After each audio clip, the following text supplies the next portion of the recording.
Cậu chẳng qua chỉ là phế vật của công ty thôi. Cầm tiền rồi biến. Lương tháng này của ta chỉ có 300 tệ. Đều là bố mày bố thí cho đấy. Cậu bị sa thải rồi. Còn lãi nhãi nữa là 1 xu cũng không có đâu. Ngươi đúng là một súc sinh.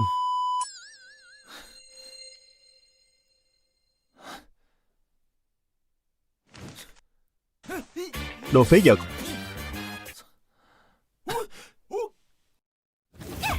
Một con cẩu nghèo kiết xác, tiền nhà còn chẳng đóng nổi. Đồ nhà quê bẩn thỉu. Mẹ cậu chết rồi hay sao mà cần hoãn lại việc nhặt xác? Cút.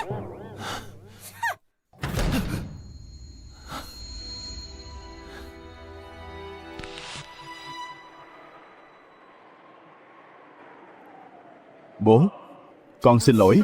Con làm bố mất mặt rồi. Sống dở chết dở thế này, đợi sau khi con chết xuống dưới đó gặp bố, con sẽ đích thân tạ lỗi với bố. Chức năng xuyên không kích hoạt nhắc nhở thân thiện. Sau khi xuyên không hoàn tất cần 12 tiếng hồi chiêu mới có thể quay trở lại. Đếm ngược bắt đầu.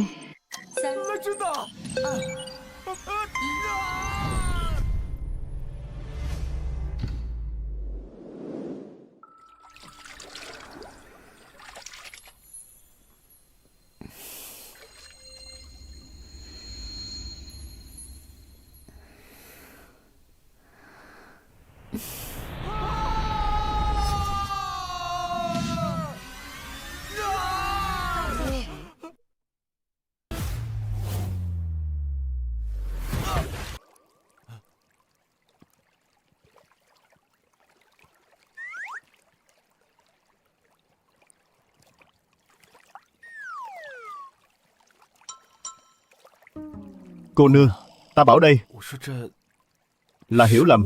Cô tin không?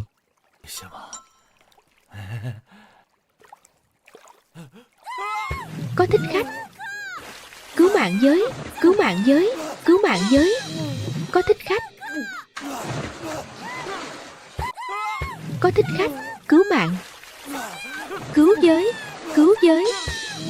Có thích khách.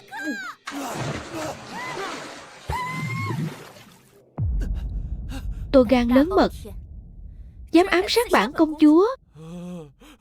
Nói mau. Không không không, ta không phải thích khách. Ta tên là Lâm Động. Ta chỉ đi ngang qua thôi. Đi ngang qua á? Đi ngang qua. Đi ngang qua mà chui được vào hoàng cung à? Còn dám dí mũi vào ta, lôi xuống chém đầu cho ta. Khoan đã, cho ta một cơ hội đi mà. Bệ hạ giá lâm.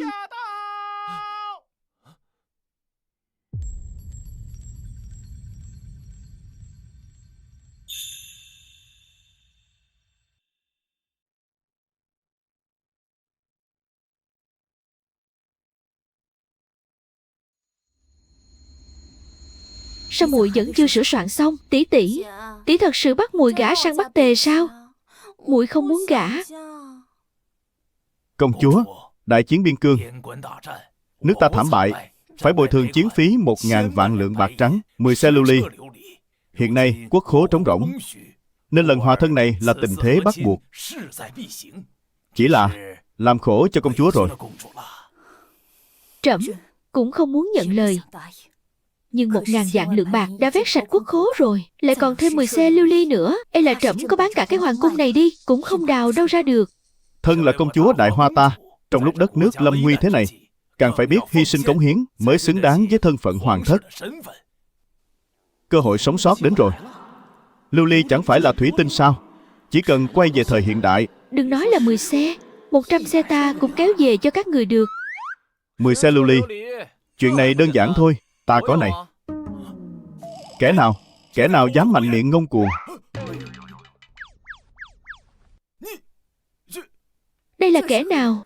Ăn mặc kỳ quái. Tại sao lại xuất hiện trong tẩm cung của muội?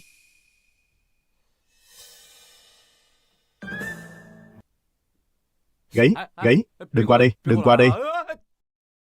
Huynh ấy là phò mã do chính muội tuyển chọn. Hồ đồ, công chúa còn chưa xuất giá, lấy đâu ra phò mã? Chuyện này mà để sứ đoàn Bắc Tề nghe được, loạn hết cả rồi. Đúng. Ta chính là phò mã. Khương Đình ca, trẫm cần ngươi cho một lời giải thích. Tại sao trong phủ công chúa lại xuất hiện nam nhân? Muội không muốn gả sang Bắc Tề. Muội đã có người trong lòng rồi. Chàng ấy chính là nam nhân muội thích. Chúng muội đã sớm thề non hẹn biển rồi. Đường Đường là công chúa hoàng gia, lại lén lút gặp gỡ nam nhân trong cung. Bệ hạ, chuyện này mà đồn ra ngoài thì thể diện hoàng thất để đâu? Thể diện nước Đại Hoa ta để đâu? Này lão già, đừng có nói nghiêm trọng như thế chứ. Ta và công chúa là tự do yêu đương, sinh mệnh đáng quý, tự do giá cao hơn. Nhưng vì tình yêu, cả hai đều có thể dứt bỏ. Tình yêu vĩ đại Là vô tội. Thơ hay. Không ngờ ngươi lại là một tài tử xuất khẩu thành thơ đấy. Cho nên ngươi dùng cách này để lừa gạt muội muội của trẫm sao? Đây sao gọi là lừa gạt được? Trai chưa vợ, gái chưa chồng, tại sao không thể yêu nhau chứ? Đúng không, công chúa? Đúng. Bệ hạ, thế này còn ra thể thống gì nữa? Công chúa đã được hứa gả cho dương tử Bắc Tề. Chuyện này mà đồn ra ngoài, người giải thích thế nào với bá quan văn võ đây? Chưa được cho phép. Đã tự ý vào cung. Người đâu? Lôi hắn xuống, giam vào thiên lao. Ta xem ai dám. Giải thật, công chúa này được đấy. Có biến là nàng ấy dám đứng ra đỡ đạn thật. Công chúa, người muốn coi thường luật pháp Đại Hoa sao? Lão già kia, ông muốn ép công chúa gả sang Bắc Tề, chẳng phải là để dùng công chúa gán nợ cho 10 xe lưu ly, bồi thường chiến tranh sao? Nói toẹt ra là bán công chúa chứ gì.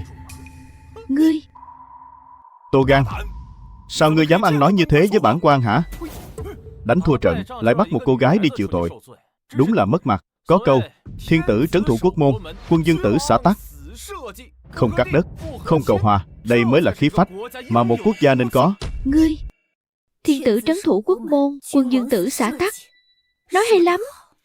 Nếu người dân Đại Hoa ta ai cũng có suy nghĩ như vậy thì lo gì Đại Hoa không hưng thịnh. Còn về số lưu ly mà các người muốn, ta có. Khẩu khí lớn đấy. Ngươi có biết 10 xe lưu ly giá trị hơn cả ngàn vạn lượng bạc trắng. Cái mạng quèn của ngươi có đền nổi không? Thủy tinh ở thời đại này lại có giá như vậy sao? Thế thì ta phát tài to rồi. Mấy cái đồ vặt vãnh này có cần thiết phải nói điêu không? Dang dở không nhiều, nhưng nếu là vì công chúa thì rất đáng. Đủ rồi. Trẫm vốn tưởng rằng ngươi là một tài tử có hoài bão lớn, không ngờ đâu lại chỉ là kẻ mạnh miệng khoác lác. Việc nước trước mắt không dung túng cho ngươi làm càng đâu. Ấy từ từ đã, ta có bằng chứng. Siri, Ta đây. chỉ cho ta cách chế tạo lưu ly. Ai? Kẻ nào đang nói thế? Nhìn cho kỹ đây.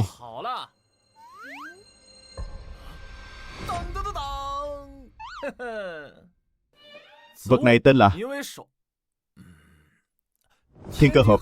Đây là trợ lý của ta trên thông thiên văn, dưới tường địa lý. Mọi sự trên đời đều nằm trong này. Thiên Cơ Hộp. Chuẩn luôn. Ấy nhưng mà mấy cái đó không quan trọng. Quan trọng là ta có thể làm ra lưu ly. Việc này tuyệt đối không được mang ra làm trò đùa đâu đấy. Đương nhiên rồi. Dùng lò nung cát mà đòi làm ra được lưu ly sao? Lão phu đọc sách vạn cuốn mà chưa từng nghe qua bao giờ. Đúng là trò cười lớn nhất thiên hạ. Trẫm cũng thấy ngờ vực, nhưng thử một lần cũng chẳng mất gì. Vậy nếu không thành thì tính sao đây? Nếu chuyện bồi thường xảy ra vấn đề, Bắc Tề xua quân Nam Hạ, thì Đại Hoa ta sẽ gặp họa diệt vong đấy. Thì trẫm sẽ chém đầu tên tiểu tử đó ngay tại chỗ, rồi đích thân tạ lỗi với khanh trước triều đình.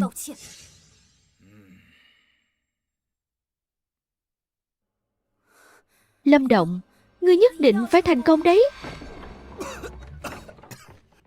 Ôi mẹ ơi, lão phu biết ngay mà. Trên đời này làm gì có cách dùng cát chế ra lưu ly chứ? Sao cơ? Thất bại rồi ư?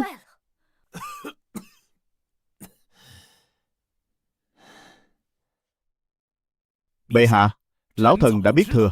Tên tiểu tặc này đang nói láo. Người còn trẻ người non dạ, trên đời này kẻ khua môi múa mép, chuyện thật thật giả giả nhiều vô kể. Người không nắm bắt được đâu. Sao lại thế này? Cái lò nung rách nát gì thế này? Công chúa, cái lò của cô lởm quá đi mất.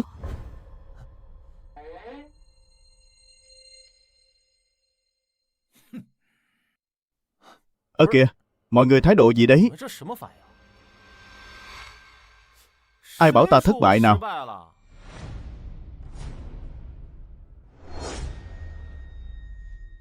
Ai đồn là ta thất bại?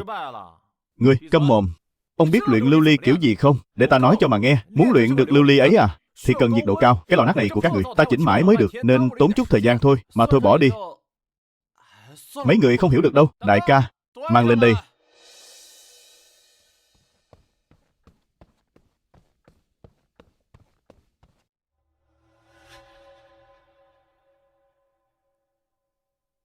Từ từ, nhẹ tay thôi, cẩn thận chút.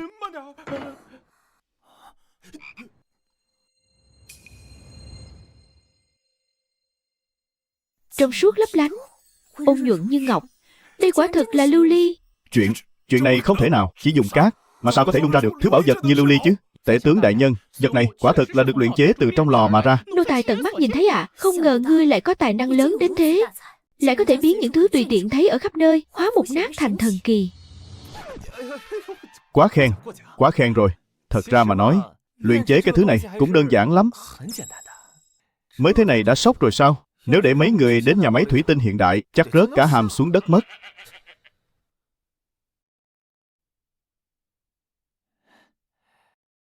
Có đẹp không? Hừ, cho dù tên tiểu tặc nhà ngươi may mắn dùng thủ đoạn gì đó làm ra được một món lưu ly, nhưng thứ triều đình ta cần bồi thường là 10 xe lận. Chỉ một món này chẳng qua cũng chỉ là muối bỏ bể mà thôi. Làm cái trò gì?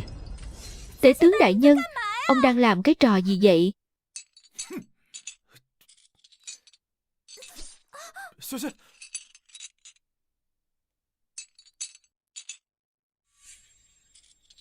Đừng có nhặt nữa.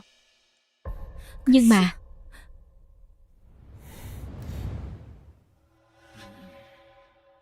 Bệ hạ, cho ta một ngày, 10 xe lưu ly chắc chắn sẽ có đủ. Bệ hạ, không được. Kẻ này tự ý xông vào cung, thân phận không rõ ràng, không thể tin bừa được đâu ạ. tể tướng, ông từng dạy trẫm đứng trước việc nước, những thứ khác đều không quan trọng, có đúng không? Việc này vậy lão thần chờ tin tốt của phò mã.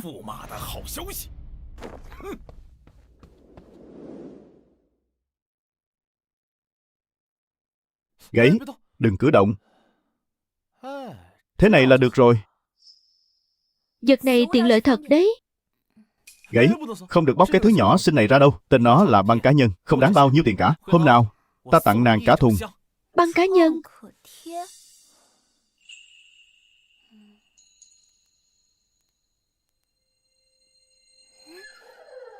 Ngươi nhìn ta chằm chằm làm gì thế? Ta chỉ đang ngắm bà xã tương lai của mình thôi mà. Dù sao thì bệ hạ cũng đã phán rồi, đến lúc đó sẽ chiêu cáo thiên hạ, để ta làm phò mã của nàng. Bổn công chúa mới không thèm đâu. Ngươi đang nói linh tinh cái gì thế hả? Công chúa, nàng định kháng chị đấy à? Chuyện đó để sau hẳn tính. 10 xe lưu ly của ngươi còn chưa thấy đâu kìa. Cái này thì nàng cứ yên tâm, đợi đến lúc ta mang chúng về thì coi như là sính lễ dành cho nàng luôn. Ngươi còn nói nữa là ta nghỉ chơi với ngươi đấy. Được. Nói chuyện chính nhé. Chuyện chính đây. Ta đúng là cần một số thứ, mới lo liệu xong vụ này được. Mấy cái món lưu ly đó ấy mà, trong thẻ của ta chỉ còn vài ngàn tệ thôi, chẳng mua được bao nhiêu cả.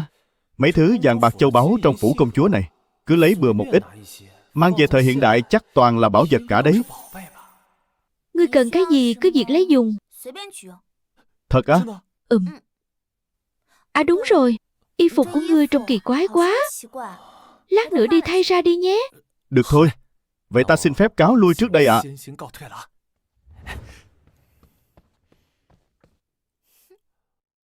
Băng cá nhân à?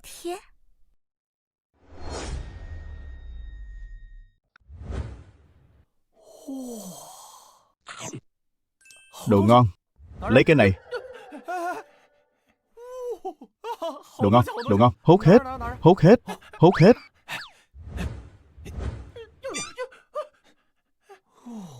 Được rồi. Ngươi có thể lui xuống được rồi đấy.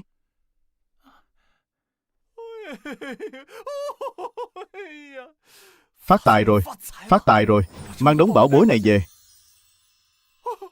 Là cả đời khỏi lo đi làm thuê nữa rồi. Hồi chiêu hoàn tất. Ngon lành. Hừ, tể tướng chứ gì. Nhắm vào ông đây hả? Đợi ông mang đống bảo bối này về bển, cho lát mắt lão luôn.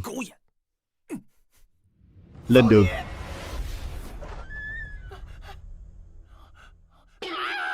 Phò mã đâu mất tiêu rồi. Phỉ thúy băng chủng. Lão hủ đã rất lâu rồi chưa được chiêm ngưỡng loại băng chủng tinh khiết nhường này.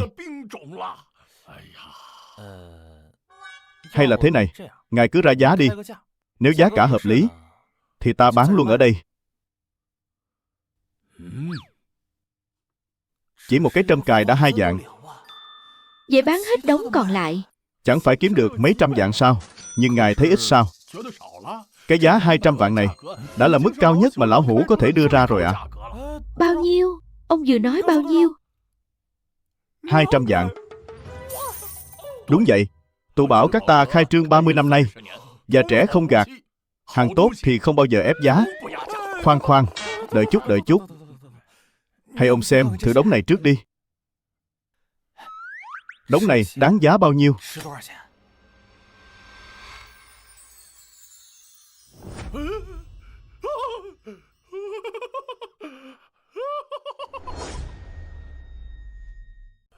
Đã chuyển khoảng 1.800.000 vạn. Khoảng nửa tiếng nữa là tiền về. Nửa tiếng cơ à? Lâu thế? Nửa tiếng thì nửa tiếng.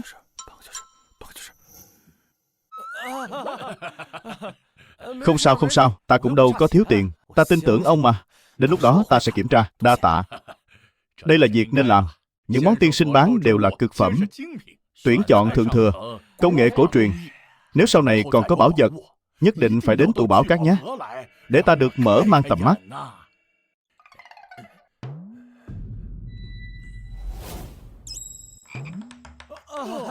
Dễ nói, dễ nói. Ồ đúng rồi, ta vẫn còn món này. Tuyệt đối đừng làm ầm lên.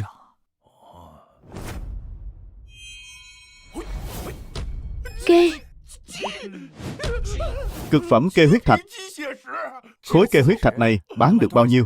Màu sắc này, kích thước này, cả đời lão phu đây là lần đầu tiên được thấy đấy. Quý giá quá. Giá trị của khối kê huyết thạch này quá mức kinh người. Tiếc là tiền mặt của tụ bảo cát đang dùng vào việc khác rồi, là phải lỡ hẹn với bảo vật này rồi. Lâm tiên sinh, ngài nhất định phải bảo quản cho kỹ nhé.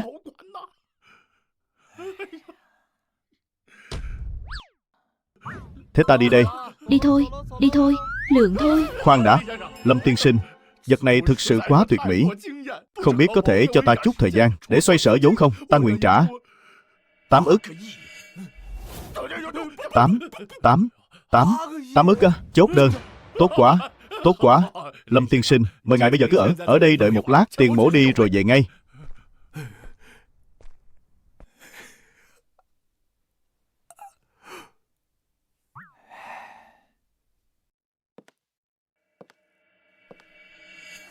Ái chà, đây không phải là Lâm Động sao?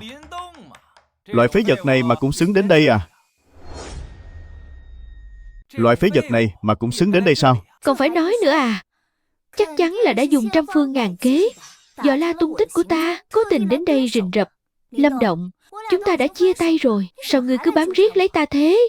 Thấy chưa? Dân Long mua cho ta đấy, 8 vạn đấy. Hôm nay hắn còn định mua cho ta một miếng cổ ngọc ở tụ bảo các này nữa cơ. Còn ngươi thì sao? Món quà đắt nhất ngươi từng mua cũng chỉ có 2 vạn bọ. Nói ra mà thấy mất mặt. Ta tặng cô món quà 2 vạn mà cô lại cảm thấy mất mặt sao? Nói chuyện với loại phế vật này làm gì cho phí lời. Ta mua đại cái túi thôi, cũng bằng hắn nhìn ăn nhìn uống, cày cuốc cả năm trời rồi. Lâm Động, Nói thật cho cậu biết, thực ra chúng ta đã qua lại với nhau từ 1 năm trước rồi. Hóa ra lúc chúng ta vẫn còn mặn nồng thì đôi cẩu nam nữ các người đã tòm tem với nhau rồi à? Cậu tưởng tại sao ta đuổi việc cậu? Không phải vì cậu quá ngứa mắt sao?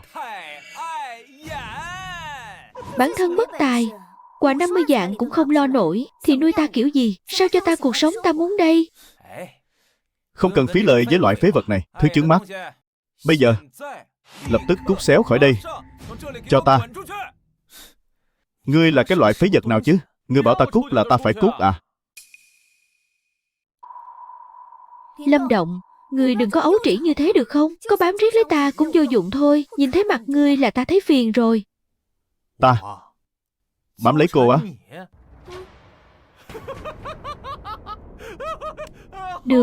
Được lắm. Đúng là nồi nào úp dung nấy. Thật là chuyện nực cười nhất trần đời. Hôm nay ta được mở mang tầm mắt rồi. Ta nói cho cô biết, cô bây giờ so với đôi giày dưới chân ta còn không bằng. Ngươi nói ai là giày rách hả? Ai nhột thì ta nói người đó. Dân Long, ngươi thấy chưa? Cái tên phế vật này dám bắn ta kìa. Ngươi phải dằn mặt hắn ra. Yên tâm đi cưng, để ta lo. Sao hả? Nhóc con, cậu tự mình cút ra ngoài, hay để ông đây giúp cậu cút? Ta nói cho các người biết, ở cái tụ bảo cát này, cả hai người đều chưa đủ tư cách đuổi ta đâu. Rượu mời không uống muốn uống rượu phạt. Để ông xem chân cẳng nhà ngươi có cứng như cái miệng không nhé. Dừng tay lại cho ta. Dừng tay. Tiền các chủ, ngài về rồi. Ta nói ngài nghe, cái tên này câm miệng lại cho ta. Khách quý của tụ bảo các ta há là người để ngươi sỉ nhục sao? Tiền các chủ, chắc ngài hiểu lầm rồi. Tên nhà quê này chẳng qua chỉ là một con liếm cẩu của ta thôi. Suốt ngày đi lừa đảo, làm sao có thể là khách quý cái nỗi gì chứ? Liếm cẩu? Thứ như ngươi mà cũng xứng sao? Lâm tiên sinh, đây là 800 triệu tiền mặt. Mời ngài kiểm tra lại. Cái gì? 800 triệu? Ây da, tiền lẻ ấy mà. Khỏi cần đếm. Ông làm việc thì ta yên tâm rồi. Chuyện này, cái gì? Cái gì chứ? 800 triệu. Dân Long, chuyện này không thể nào. Chắc chắn là hắn đã dàn dựng sẵn, là cái bẫy để lừa ta thôi. Xin lỗi Lâm tiên sinh, lần này ta tiếp đón không chu đáo, để ngài chịu thiệt thòi rồi. Nhưng chuyện này ngài cứ yên tâm, ta nhất định sẽ cho ngài một câu trả lời thỏa đáng. Dương Vân Long, phải không? Từ giờ trở đi, tụ bảo các của ta sẽ phong sát công khai cậu, cùng bất kỳ ai có liên quan đến cậu, tiến hành phong sát toàn diện, bao gồm cả công ty sau lưng cậu, đều không đủ tư cách để hợp tác với tụ bảo các nữa. Tiền các chủ, không thể chấm dứt hợp tác được đâu ạ. Nếu chấm dứt thì công ty ta sẽ phá sản mất, gia tộc sẽ giết ta chết. Liên quan gì đến ta? Cậu sỉ nhục khách quý của ta cũng chính là sỉ nhục ta. Giờ thì mời các người biến khỏi đây.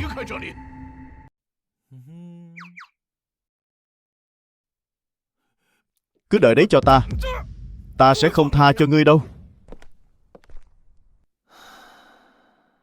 Không tha cho ta á? Là ta sẽ không tha cho ngươi mới đúng. Đây mới chỉ là bắt đầu thôi. Đợi ta giải quyết xong việc ở thời cổ đại thì ta sẽ cho ngươi biết thế nào là phong thủy luân chuyển. Tiểu hữu à, tên Dương Vân Long này chẳng là cái thá gì, nhưng cậu của hắn là chủ tịch tập đoàn Chu Thị, giá trị thị trường cả chục tỷ, cũng coi như là một nhân vật đấy. Có cần lão hữu giúp một tay không? Mấy chục tỷ thì cũng khá đấy. Tính ra thì ít nhất chắc ta cũng phải mất vài ngày mới kiếm được. Xem ra phải đợi mấy ngày nữa mới có thể xử lý bọn họ được. Hắn rốt cuộc là thần thánh phương nào vậy?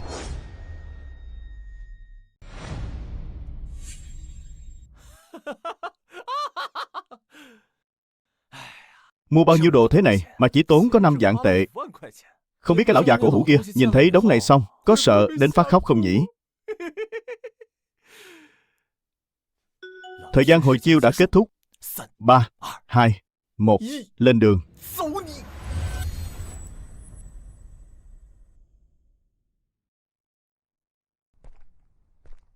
Chà, sao người lại ưu sầu thế? Công chúa một ngày chưa gả đi, lòng ta một ngày chưa yên. Tại sao vậy à? Nữ đế, cho dù nó có làm hoàng đế thì cũng phải lấy chồng. Nay hoàng tộc họ Khương chỉ còn lại nữ đế và công chúa. Nói cách khác, sau khi công chúa xuất giá, cha sẽ tiến cử con nhập cung. Một khi trở thành đế phu, sinh được con nối dõi, thì con nói xem, Giang Sơn này sẽ mang họ Dương hay là họ Khương đây? Cha thật cao kiến. Vậy là con có thể cùng nữ đế. Cha ơi, nhưng hình như bây giờ hủy bỏ hòa thân rồi. Chuyện này biết tính sao đây? Ngươi thật sự cho rằng tên phế vật đó có thể lấy ra 10 xe lưu ly sao? Phủ công chúa vừa truyền tin đến, tên tiểu tặc đó đã bỏ trốn từ lâu rồi. Bỏ trốn rồi sao? Vậy chẳng phải công chúa sẽ bị đưa đi hòa thân sao? Trên triều hội ngày mai, nữ đế chẳng phải sẽ phải trước mặt cha cúi đầu nhận sai sao? Cha thật cao tay. Uy danh của Dương gia chúng ta nhất định sẽ nâng lên một tầm cao mới.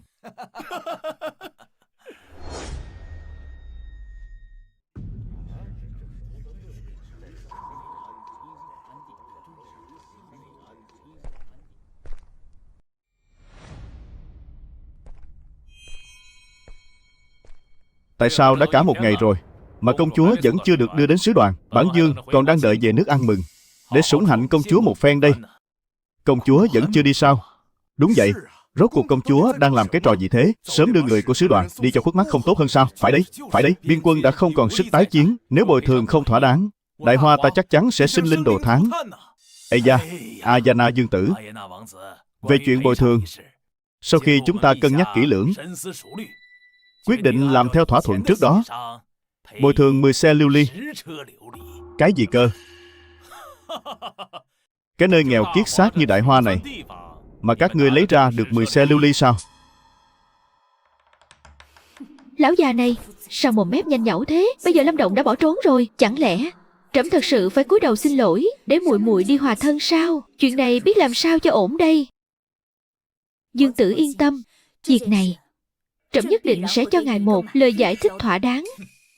Đại Hoa đã bại trận thì nên quỳ xuống cầu xin bản Dương tha thứ.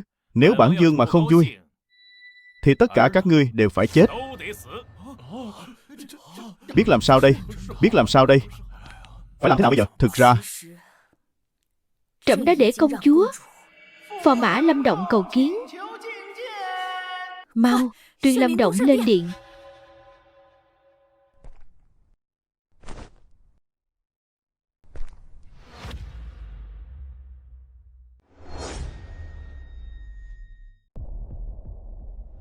không thể nào.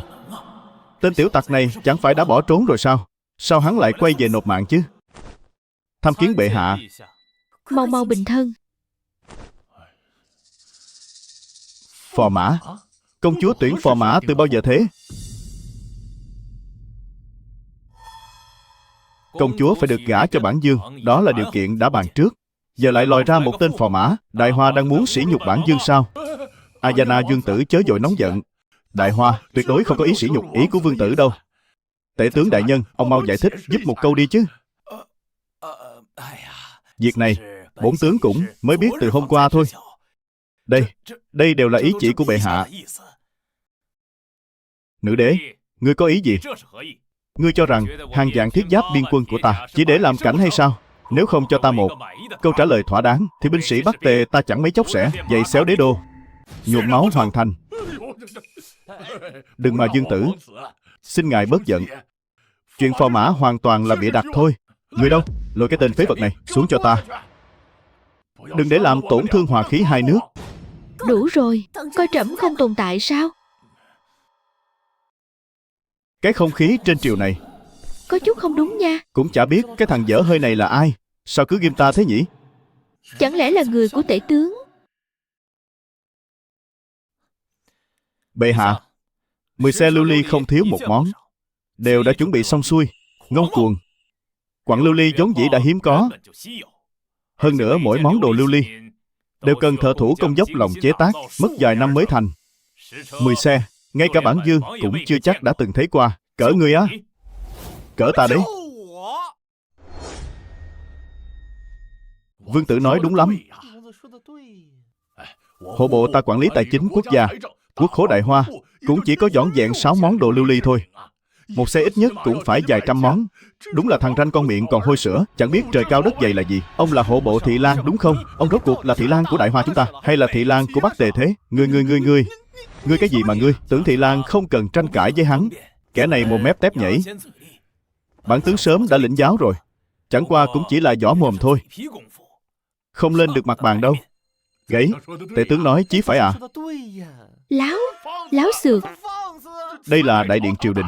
Ngươi không biết tôn ti trật tự như vậy là không để tể tướng đại nhân vào trong mắt sao? Tể tướng, hóa ra ý của ông là ở trên cái triều đình này, những kẻ có tôn ti như các người thì cho rằng tể tướng là tôn quý nhất, còn những người khác là thấp hèn hả? Tô gan, nữ đế vẫn còn đang ngồi ở trên kia kìa. Ông là không coi nữ đế ra gì đúng không? Bệ hạ, vi thần tuyệt đối không có ý đó. Ông chính là có cái ý đó còn gì. Đủ rồi, trên đại điện này toàn là trọng thần quốc gia, rường cột triều đình. Ngươi là cái thá gì mà dám càn rỡ như vậy? Bệ hạ, thần xin hãy đem cái tên đang làm trò lố lăng này đuổi ra khỏi đại điện. Đúng, đuổi ra ngoài. Đuổi ta ra ngoài á? 10 xe lưu ly ông bỏ ra nhé. Hừ, nực cười. Ngươi tưởng mình có 10 xe lưu ly thật đấy à? Ông bỏ ra. Ông bỏ ra nhé. Đã để mọi người đợi lâu như vậy rồi, chi bằng mau mau dâng đồ lên đây đi. Tuân chỉ. Cố chấp chống cự, chết cũng không hối cải. Tể tướng nói chí phải à? Chết đến nơi rồi còn mạnh miệng. Bây giờ ngươi mà nhận sai sớm thì còn giữ được toàn thây đấy. Mấy lão quan lại này chẳng có ai là người tốt cả. Xem ra nữ đế sống cũng chật vật phết. Dưới trướng toàn là mấy kẻ phản trắc thế này. Ây da, mấy cái lưu ly này đối với ta mà nói đơn giản như đang rổ ấy mà.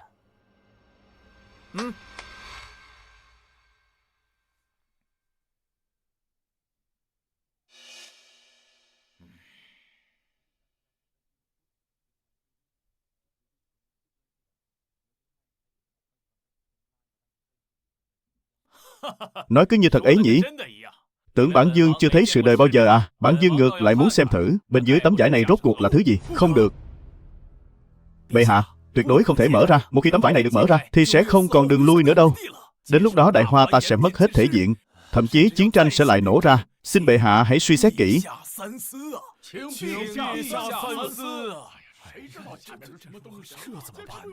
Các người nghĩ cho kỹ đi. Nếu bản dương mà không hài lòng thì bản dương cũng không dám chắc đại quân biên giới của ta có chịu ngồi yên hay không đâu. Các tướng sĩ sớm đã muốn đến đế đô này ngắm nhìn phong thổ nhân tình của Đại Hoa rồi. Bệ hạ, hiện tại việc nước là quan trọng nhất, tuyệt đối không được làm bừa. Lâm Động, hay là thôi đi. Tại sao phải thôi chứ? Đồ đạc ta cũng đã mang đến cả rồi. Hồ đồ, chuyện đến nước này còn dám ăn nói hàm hồ. Người đâu? Lôi hắn xuống cho ta. Đừng để làm lỡ việc nước. Cái đám ếch ngồi đáy giếng các người, mấy phế vật này, hôm nay ta sẽ cho các người được mở rộng tầm mắt. Thế nào mới là lưu ly hàng thật giá thật?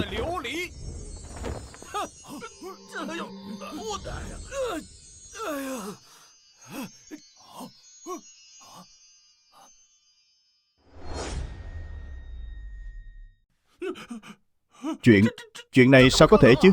Đến cả quốc khố cũng không có nhiều của cải như vậy. Một tên phò mã vô dụng như ngươi mà lại giàu hơn cả quốc khố sao? Vừa nãy sao không gọi ta là phò mã? Giờ thấy tiền sáng mắt ra mới chịu gọi à? Bản phò mã cảm thấy rất được an ủi đấy. Ta đâu có. Tể tướng đại nhân, ngài nói một câu đi chứ. Thứ lưu ly này tuy tinh xảo, nhưng lần bồi thường này của chúng ta quan trọng là ở số lượng. Đúng, chính là như vậy, không sai. Điều kiện chúng ta đàm phán ban đầu là 10 xe cơ mà. Đây chỉ là một cái thôi. Bên ngoài điện còn đầy ra đấy. Mang hết vào đây sợ không có chỗ để thôi. Bản quan không tin ngươi có 10 xe. Nhà bản quan cũng chỉ có đúng một món lưu ly. Chỉ là một món lưu ly thôi, cũng chẳng bỏ bèn gì. Nghe đồn lưu ly giá cả đắt đỏ, một món đáng giá vạn lượng vàng. Không biết bổng lộc hàng tháng của đại nhân là bao nhiêu? Chắc là tham ô không ít nhỉ. Ngươi đừng có mà ngậm máu phun người. Lưu ly nhà bản quan là đồ gia truyền, tổ tiên tham ô để lại chứ gì. Bệ hạ, vi thần liêm chính thanh minh, tuyệt đối không có chuyện tham ô hủ bại đâu ạ. Bẩm điện hạ, bên ngoài điện lưu ly nhiều vô kể, đều là cực phẩm, số lượng còn vượt xa 10 xe ạ. Cái gì? Nghe thấy chưa? Không thể nào. Sao ngươi có thể sở hữu khối tài sản kết xù như vậy được? Ngươi đang nói dối. Việc phò mã lo liệu bồi thường là do trẫm đích thân ưng thuận. Ý của Tưởng Ái Khanh là trẫm cũng đang nói dối sao? Bệ hạ, vi thần tuyệt đối không có ý đó. Cái tên Tưởng Hoa này, thành sự thì ít, bại sự thì nhiều. So với bản tướng thì còn kém xa lắm. Ai mà ngờ được tên phò mã này lại thực sự kiếm được 10 xe lưu ly chứ. Bệ hạ, khoản bồi thường này đã được ấn định. Hộ bộ thị lang Tưởng Hoa lại 5 lần 7 lượt nghi ngờ, tâm địa đáng chém. Thần kiến nghị cách chức điều tra hắn, để răn đe kẻ khác. Tể tướng đại nhân. Sao ngài có thể? Được. Vậy cứ theo lời tể tướng, lôi Tưởng Hoa xuống, giao cho ngự sử điều tra kỹ. Bệ hạ, thần bị oan mà. Thần là hộ bộ thị lang cơ mà. Tể tướng đại nhân. Tể tướng đại nhân, ngài không thể bỏ mặt ta được, để Dương Tử chê cười rồi. Không biết ngài có hài lòng với khoản bồi thường này không? Bản dương không hài lòng. Vị vương tử Ajeye này là Ayana. Ngoài điện đâu chỉ có 10 xe. Có gì mà không hài lòng chứ. Bồi thường tuy không sai, nhưng giao ban giữa Bắc Tề và Đại Hoa ta, nếu tâm ý chỉ dừng lại ở chút bồi thường này thì khác gì đám con buôn ngoài chợ đâu. Gớm mặt thật. Lúc không có tiền thì đòi tiền, có tiền rồi lại bảo không phải vì tiền. Đúng là mặt dày vô sĩ. Vậy không biết Ayana Dương Tử có cao kiến gì? Chuyện hòa thân ở Bắc Tề ta ai ai cũng biết. Nếu bản dương Tây trắng ra về thì còn mặt mũi nào nữa. Bản dương muốn nữ đế chiếu cáo thiên hạ rằng Đại Hoa đã quy phục bản dương.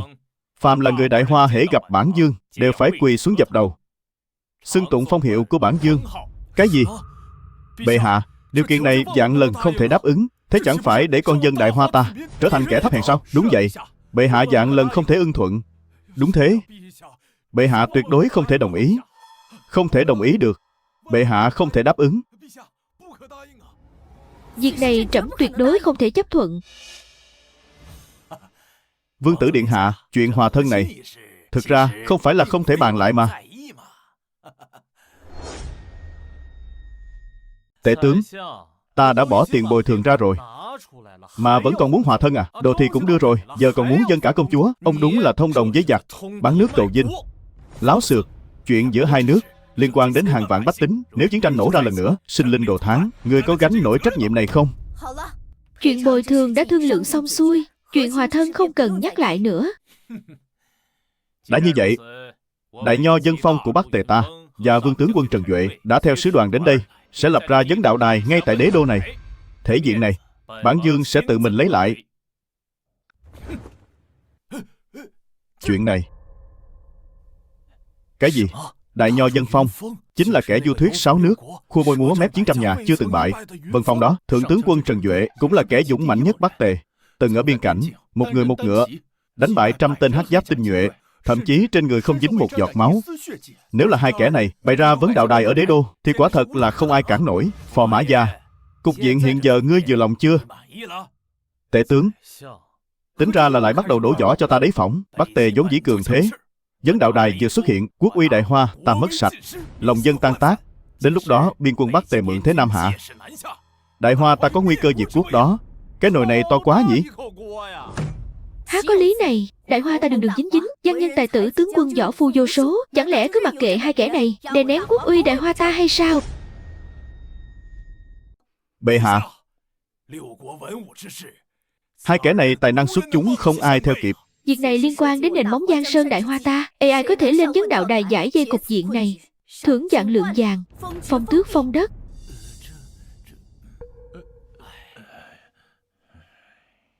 Đất nước rộng lớn thế này mà lại không một ai dám lên cái vấn đạo đài này sao?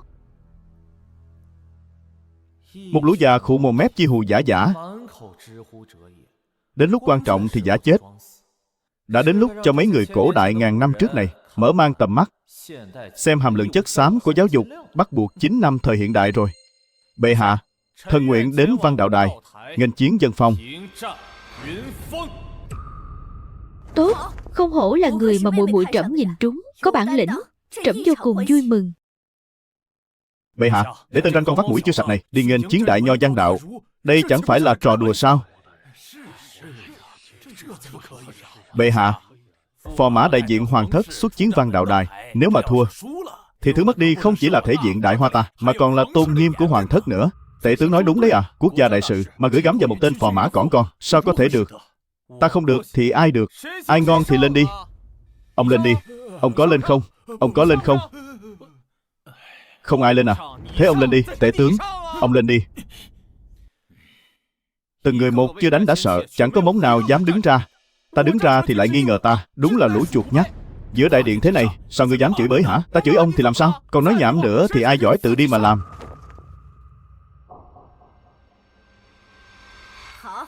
Vậy quyết định để phò mã Lâm Động lên vấn đạo đài, dương oai cho Đại Hoa ta.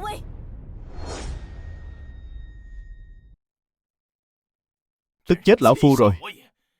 Chỉ là một tên phế vật cỏn con mà dám bật lại bản tướng. Cha bớt giận. Dám chọc vào dương gia chúng ta, con đi sắp xếp người giết hắn ngay đây. Cái thằng phế vật này, hiện giờ cả cái Đại Hoa này, từ trên xuống dưới đều biết phò mã sẽ đại diện đất nước đi nghênh chiến dân phong. Con lại đòi giết hắn lúc này sao? Vậy phải làm thế nào đây thưa cha? Yên tâm, hắn là châu chấu sau mùa gặt, chẳng nhảy nhót được bao lâu nữa đâu. Hơn nữa, bản thánh dân phong kia đâu phải dạng dừa. Ngay cả bản tướng gặp ông ta cũng phải cung kính gọi một tiếng tiên sinh. Cha thật cao tay. Đợi hắn leo lên giang đạo đài, thất bại thảm hại là cái chắc. Đến lúc đó tội lỗi đổ xuống đầu, hắn hết đường sống. Ngươi cũng lợi hại quá đi. Nghe nói ngươi trên triều đường khẩu chiến quần thần, đám văn võ bá quan đó bị ngươi dập cho câm nín luôn. Đặc biệt là tể tướng đại nhân, lão ta vậy mà chẳng dám ho he tranh luận với ngươi. Nàng đó thật là phải khiêm tốn. Có gì đâu mà tự hào. Chuyện này rất đáng tự hào mà. Tể tướng quyền khuynh triều giả, ngay cả tỷ tỷ cũng phải nghe theo lão. Ngươi đã giúp tỷ tỷ xả được cục tức này rồi đó. Chỉ là tể tướng thôi mà, có ghê gớm lắm đâu. Có thể ngươi không biết, tể tướng là nguyên lão hai triều, còn tỷ tỷ mới đăng cơ không lâu, lại là nữ đế. Tiếng nói trên triều đường còn kém xa tể tướng. Bệ hạ giá lâm.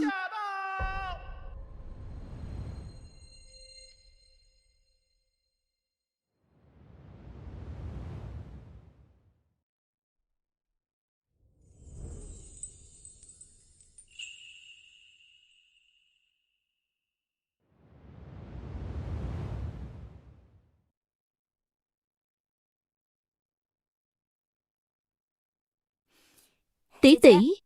Bệ hạ. Muội lui xuống trước đi. Trẫm có chuyện cần bàn bạc với phò mã.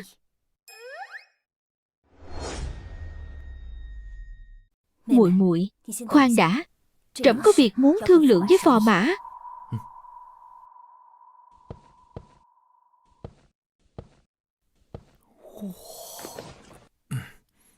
Trẫm có thể tin tưởng ngươi hay không? Đương nhiên rồi. Hơn nữa, nói một câu khó nghe nhé. Ta so với đám quan lại đầy triều kia còn đáng tin hơn nhiều. Ngươi phải biết rằng đứng về phía trẫm chính là phải đối đầu với toàn bộ quyền quý Đại Hoa đấy. Vậy bệ hạ muốn nghe lời thật hay lời giả? Đương nhiên là lời thật. Được, vậy ta nói thật nhé. Con người ta khá là phàm tục, chẳng có chí lớn gì đâu, chỉ thích kiếm tiền, ngắm hết mỹ nữ trong thiên hạ, trải nghiệm phồn hoa thế gian. Suốt ngày cứ nghe mấy cái lý tưởng vì nước vì dân. Ngươi cũng thật thà đấy. Có điều, đây chính là lý do ngươi tự ý nhập cung sao? Sao lại bắt đầu tính sổ rồi? Nhưng mà thời gian hồi chiêu xuyên không đã kết thúc rồi. Cùng lắm thì trùng lẻ, không quay lại nữa. Liều một phen, xe đạp biến thành xe máy. Bệ hạ, ta đã nói rồi, ta chỉ là kẻ phàm phu tục tử, ham mê tiền tài và sắc đẹp. Mấy thứ này không chỉ vì công chúa, mà đương nhiên còn là vì bệ hạ nữa đó. Ngươi dám ăn nói với trẫm như thế à? Chán sống rồi sao? Bệ hạ, cả cái triều đình văn võ này, kẻ nào mà chẳng muốn hút máu người. Bọn họ chỉ muốn để người ngồi trên ngai vàng làm một linh vật ngoan ngoãn, thậm chí là bù nhìn. Còn bọn họ thì thao túng triều chính. Nhưng ta thì khác nha. Ta chỉ là biết thưởng thức nhan sắc của bệ hạ thôi. Sao ngươi dám càn rỡ như vậy? Ngươi là phò mã đấy.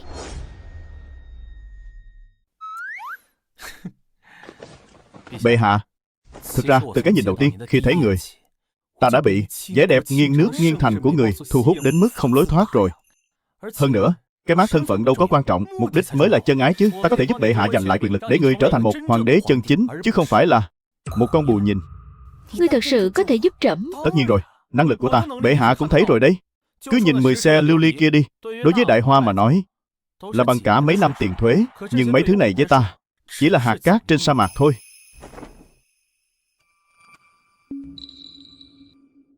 Nếu ngươi thật sự có thể giúp trẫm đoạt lại hoàng quyền, thì trẫm sẽ chuẩn tấu mọi yêu cầu của ngươi. Thật chứ?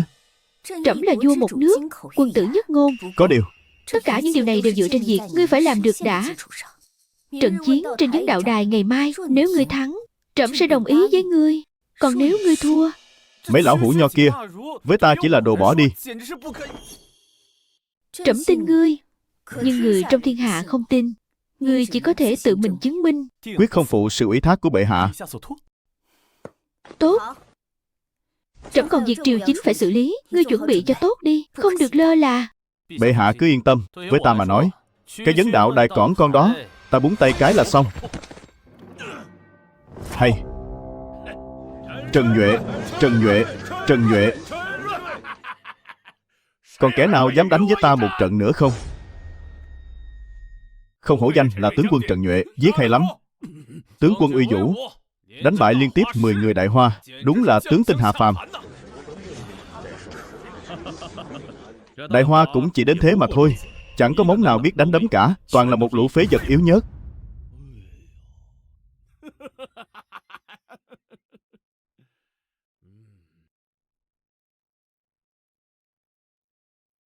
Tiên phong cấm quân Đại Hoa, Vương Long xin được chỉ giáo.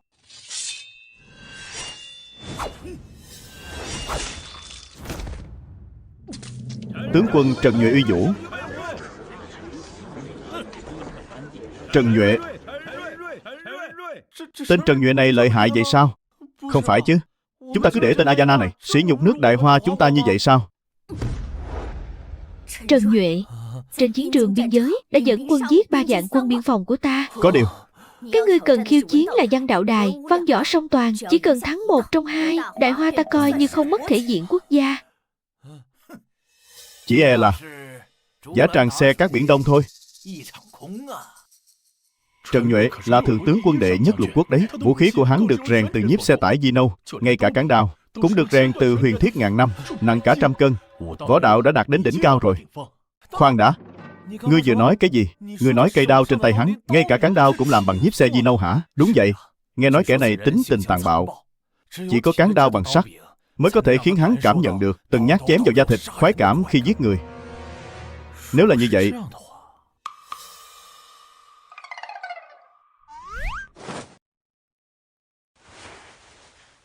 thì cái võ đạo đài này ta cũng lên được. Cái võ đạo đài này ta cũng cần tất. Cỡ ngươi mà đòi lên võ đạo đài á? Nhìn cái tướng da mịn thịt thơm của phò mã kìa mà đòi thách đấu Trần Nhuệ. Đừng có tấu hài nữa, đúng là chán sống mà.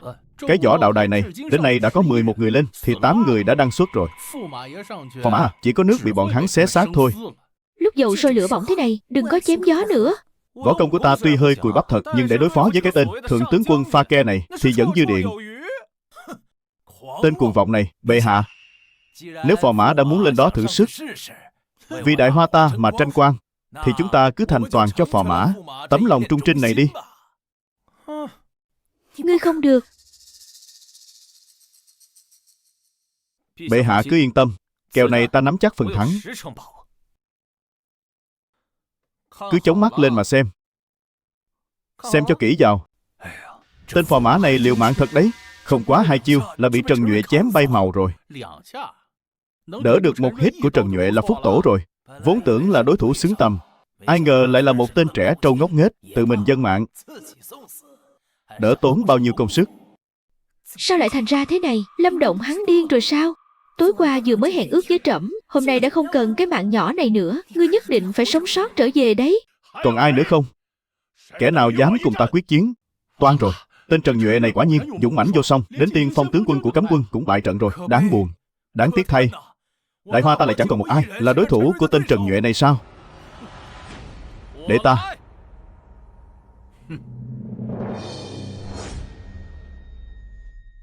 Không ngờ đến nước này vẫn còn người dám đứng ra. Quả nhiên Đại Hoa ta vẫn còn chút khí phách.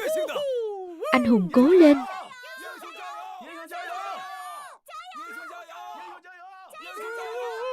Anh hùng cố lên.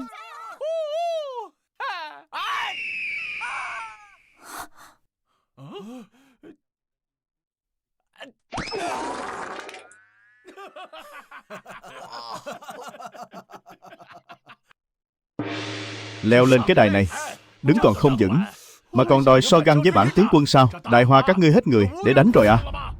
Này vị anh hùng, hay là ngươi về nhà bú sữa mẹ đi. Với cái trình độ gà mờ của ngươi, lên đây cũng chỉ là hiến mạng thôi. Nhìn da trắng bóc thế kia, là thư sinh trói gà không chặt hả? Đây là võ đạo đài đấy, đừng có lên đây làm trò hề. Không sao, không sao. Nãy ta chưa kịp làm nóng máy thôi, tay chân hơi cứng tí. Xưng danh đi. Trần Nhuệ ta không chém kẻ vô danh tiểu tốt. Ta là phò mã của nước Đại Hoa, Lâm Động đây. Thằng nhãi ranh không biết trời cao đất dày, lại dám cả gan thách đấu Trần Nhuệ tướng quân. Điện hạ, đây là kèo thơm đấy. Với cái trình cùi bắp của hắn, sao có cửa đấu lại Trần Nhuệ tướng quân? Nói chí phải, đúng là tự tìm đường vào cửa tử. Nhắn với Trần Nhuệ, bản vương muốn hắn phải chết trên võ đài. Khiêng xác xuống. Rõ.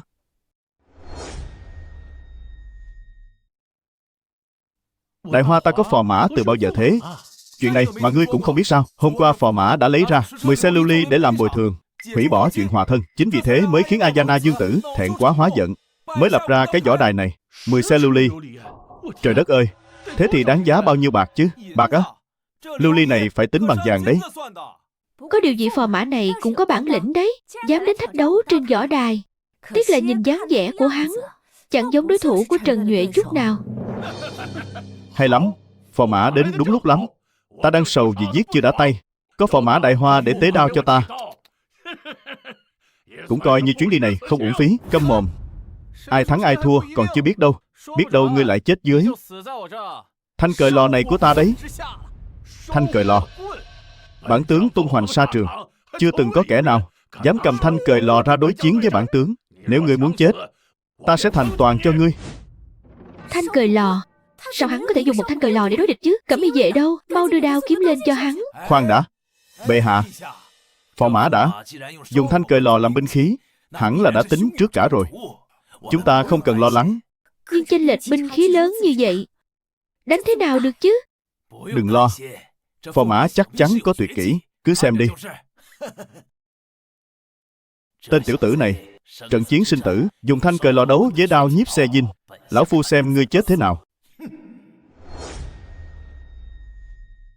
Hôm nay bản tướng sẽ ở ngay tại đây, trước sự chứng kiến của vạn người, chặt đầu tên phò mã Đại Hoa nhà ngươi, để Đại Hoa thấy được uy danh của Bắc Tề ta.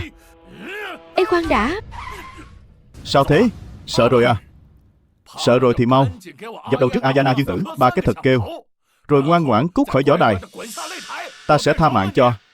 Ai bảo ta sợ? Chẳng qua nội công của ta quá thâm hậu. Ta sợ ngươi không đỡ nổi một chiêu của ta thôi. Láo xược. Đường Đường là thượng tướng quân Bắc Tề mà không đỡ nổi một chiêu của ngươi sao? Ngươi tưởng mình là ai? Nhìn bước chân ngươi loạn choạng, với chút võ vẽ mèo cào đó thả vào trong đại quân Bắc Tề ta, thì đến tên đầu bếp cũng không bằng. Thứ ta luyện vốn chẳng phải võ công gì. Ta luyện là lôi đình chi đạo. Bỏ đi, nói ngươi cũng chả hiểu đâu. Nếu ngươi chịu được một chiêu này của ta, thì coi như ta thua.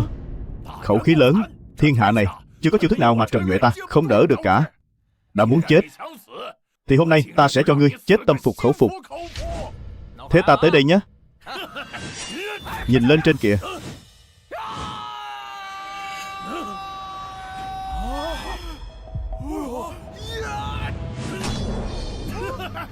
Chỉ có thế thôi à?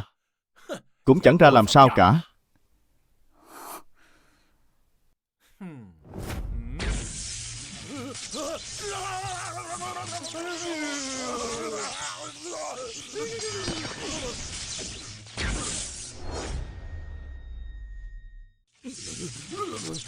Ái chà, đao nhiếp xe dinh cơ đấy. Về đọc sách nhiều vào nhé. Không biết nhiếp xe dẫn điện à?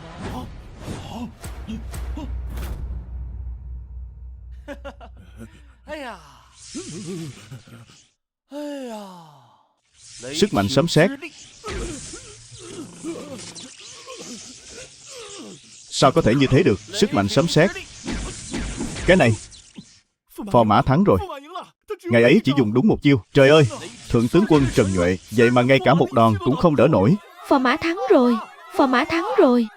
Đa tạ, đa tạ.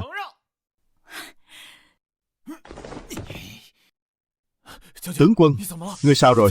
Tướng quân, Tô Gan, Dám đả thương thượng tướng quân Bắc Tề ta, nếu tướng quân có mệnh hệ gì, Bắc Tề nhất định không tha cho ngươi. Xem kìa, nói cái giọng gì thế không biết. Cái võ đài này là do Bắc Tề các người dựng lên không phải để đánh nhau sao? Sao chỉ cho phép Bắc Tề các người đả thương người khác, mà không cho phép bọn ta đánh trả à? Đúng đấy, trên võ đài, sống chết có số. Trước đó các người còn đả thương biết bao nhiêu tướng sĩ Đại Hoa chúng ta. Người Bắc Tề các người có phải là chơi không nổi không? Chơi không nổi thì đừng có bày đặt dựng võ đài chứ. Mất mặt quá, còn gọi là vấn đạo đài cái nỗi gì? Đánh thua rồi thì định ăn dạ à? Đúng là trò cười cho thiên hạ. Các người, lỗi tại ta. Ta không ngờ là tướng quân Bắc Tề này lại yếu nhớt như thế, cứ tưởng ép được ta ra đến chiêu thứ hai cơ. Kết quả là Mới một chiêu đã lăn quay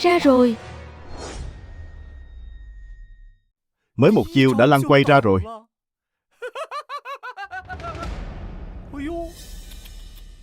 Đưa tướng quân xuống chữa trị mau. Lâm Động, bản Dương nhớ kỹ ngươi rồi. Ngươi chẳng qua là gặp may thôi. Đúng lúc vết thương cũ của Trần tướng quân tái phát, nên ngươi mới vớ bỡ được món hời này thôi. Vết thương cũ tái phát, hóa ra Trần Nhuệ là do vết thương cũ nên mới ngã xuống. Thảo nào vừa rồi Phò Mã Gia chỉ ra một chiêu nhẹ hều như thế đã đánh gục được Trần Nhuệ. Ta đã bảo mà, nó dù sao cũng là đệ nhất chiến thần lục quốc, sao có thể bại nhanh như thế được. Dương Tử, ngươi cũng giỏi đổi trắng thay đen thật đấy. Thua là thua. Qua cái miệng của ngươi nói một hồi, ta thắng hắn lại thành ra hoàn toàn nhờ may mắn à? Đương nhiên là thế rồi. Trần tướng quân dũng mãnh nhường nào, sao có thể thua dưới tay ngươi? Một tên vô danh tiểu tốt chứ. Ta dùng thực lực thắng hắn, ngươi lại bảo ta ăn may. Ta giận rồi đấy nhé. Hôm nay ta đứng ngay tại đây. Bắc Tề các người còn bao nhiêu kẻ muốn lên nữa? Lên hai ta giết cả đôi. Hay lắm, Phò Mã thật hào sảng. Đây mới đúng là Nam Nhi Đại Hoa chúng ta. Cần phải có khí phách này. Người của sứ đoàn Bắc Tề các người đâu rồi? Lên đi chứ. Đúng đấy. Lên nào. Thượng tướng quân còn thua, chúng ta lên thì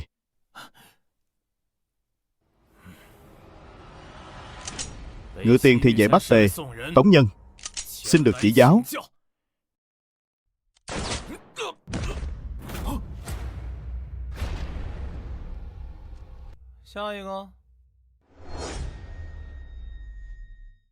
Trời ơi, lại một chiêu hạ gục luôn à? Thậm chí còn nhanh hơn lúc nãy.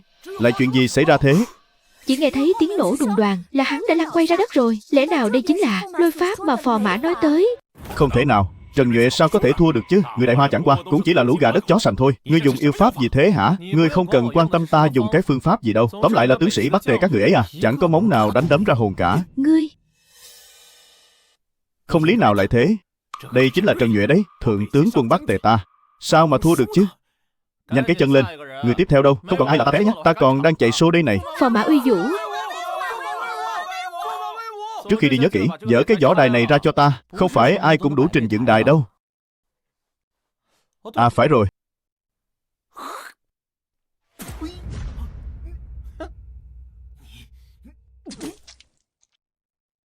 Bệ hạ, thần may mắn không làm nhục mệnh. Tốt lắm.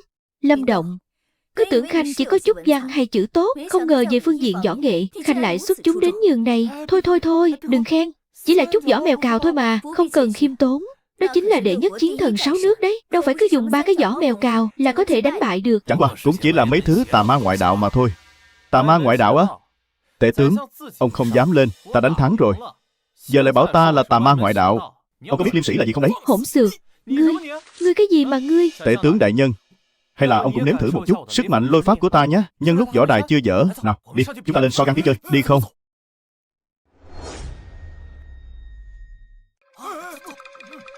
Kẻ võ biền thô bỉ, bản tướng không thèm chấp nhặt với ngươi.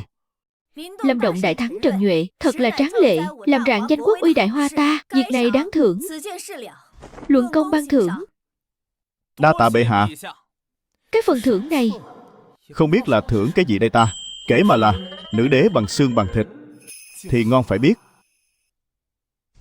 Đi thôi, khởi giá đến Văn Đạo Đài.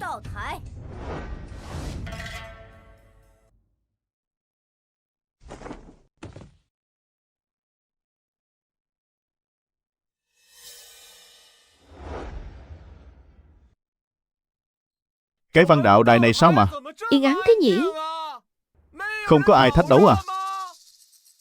Sao các ngài im thinh thích thế? Phò Mã có điều chưa biết, văn đạo và võ đạo không giống nhau. Võ đạo còn có thể tìm sơ hở trong lúc chiến đấu, còn bán thánh văn đạo dân phong này đã có thiên hạ thiên để đời. Thi ca kinh sách đều có danh tác lưu truyền.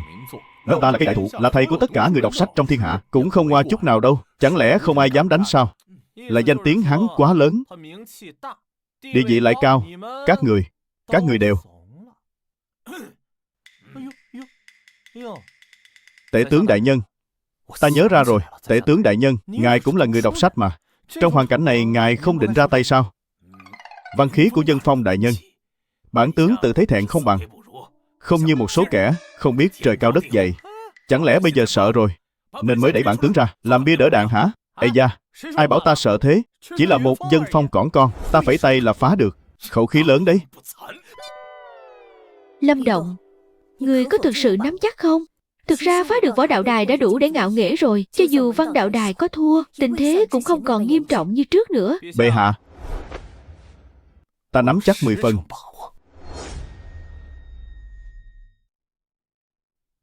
Người tới dừng bước. Ta là Lâm Động, đến khiêu chiến. Văn đạo đài. Kẻ muốn khiêu chiến văn đạo đài cần phải có một bài thơ hoặc từ lưu danh thiên cổ mới có tư cách so tài cùng phu tử nhà ta. Khiêu chiến mà cũng cần điều kiện à? Đó là đương nhiên. Phu tử nhà ta là ai chứ? Là đương đại bán thánh, đã để lại 4 bài thi từ truyền thế, một bộ kinh thư truyền thế. Không viết ra được văn chương cấp truyền thế thì làm sao có tư cách khiêu chiến phu tử nhà ta?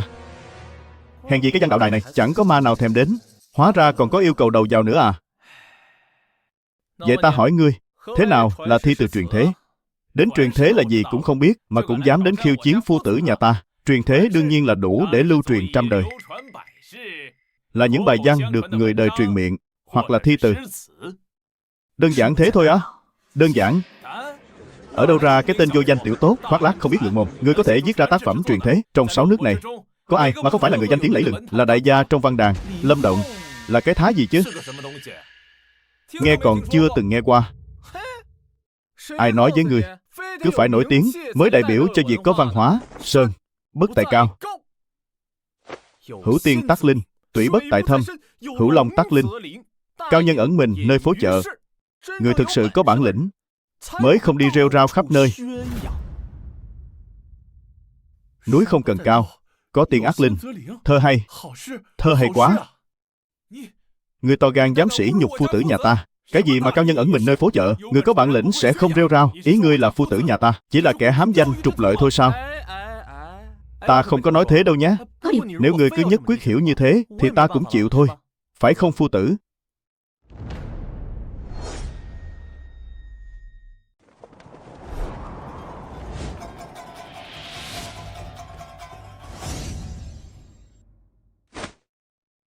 Hai câu nói này tuy không phải là câu thơ hoàn chỉnh, nhưng đủ để gọi là truyền thế. Ngươi có đủ tư cách để thách đấu ta đấy. Nhìn phong thái đại gia của người ta kìa. Chủ nhân của ngươi đã lên tiếng rồi. Con chó giữ cửa nhà ngươi còn không mau lui xuống. Lão già, văn đạo đài này chơi thế nào đây? Nhận lời mời của Ayana Dương Tử, lập ra văn đạo đài tại nơi này, nghênh chiến văn nhân Đại Hoa. Muốn lão phu bước xuống đài, chỉ cần làm ra tác phẩm vượt qua lão hủ, 3 bài thơ lưu danh thiên cổ và 1 bài kinh văn là được. Không phải chứ?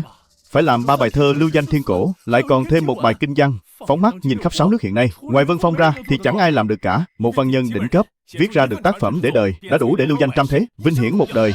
Viết liền 3 bài lại còn phải vượt qua Vân Phong. Chuyện này sao có thể chứ? Thế này e là thắng không thuyết phục lắm nhỉ? Dù sao đây cũng đều là công trạng trước kia mà. Nhưng lôi đài là do bây giờ mới lập ra. Nếu có người cho rằng lão phu thắng không thuyết phục thì có thể lấy những tác phẩm trước đây ra để so sánh. Lão già này lại có thể vô lại đến thế. Ra đề tại chỗ thì cũng thôi đi. Bây giờ so đấu kiểu này chẳng phải là dùng công trạng cả đời của hắn ra để so bì với hậu bối sao? Bệ hạ, người cuối cùng cũng hiểu nỗi khổ tâm của lão thần rồi. Chúng thần không lên đài chính là vì đoán được sẽ như thế này à? Đúng vậy, chính là như thế. Đại nho đương thời mà lại đê hèn như vậy, dựa hơi vào công lao cũ để chèn ép người khác. Vân Phong tạo hóa cả đời trong giới văn học, đâu phải thứ mà phò mã, một kẻ vô danh tiểu tốt có thể so sánh được. Ta thấy phò mã ở văn đạo đài này là thua chắc rồi. Này, ngươi, Lâm Động, xem lần này ngươi thắng kiểu gì. Này lão già, thực sự đơn giản vậy sao? Ách, cái này, đơn giản. 3 bài thơ của lão Hủ được truyền tụng khắp 6 nước. Không ai là không biết, không ai là không hay. Thiên hạ thiên, lại càng được liệt vào danh mục kinh văn khoa cử của các nước. Kẻ vô danh tiểu tốt nhà ngươi mà dám mạnh miệng không biết ngượng. Được rồi, đừng có chém gió nữa. Không phải chỉ là làm thơ thôi sao? Ta lười viết mới lắm. Để ta cho ông xem thơ ta viết trước đây, cho ông mở rộng tầm mắt.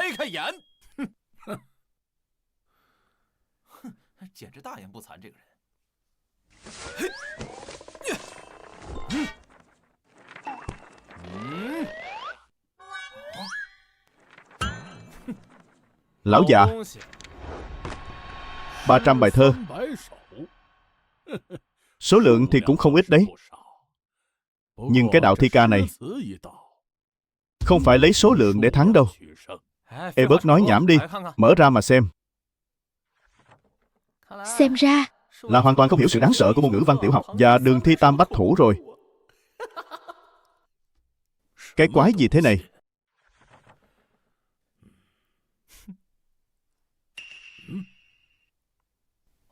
Triêu từ bạch đế thải dân gian, thiên lý giang lăng nhất nhật hoàng, hảo vũ tri thời tiết, đương xuân nải phát sinh, tạo hóa chung thần tú, âm dương các hôn hiểu, hải thượng sinh minh nguyệt, thiên nhai cộng thử thời, quốc phá sơn hà tại, thành xuân thảo mộc thâm. Cái này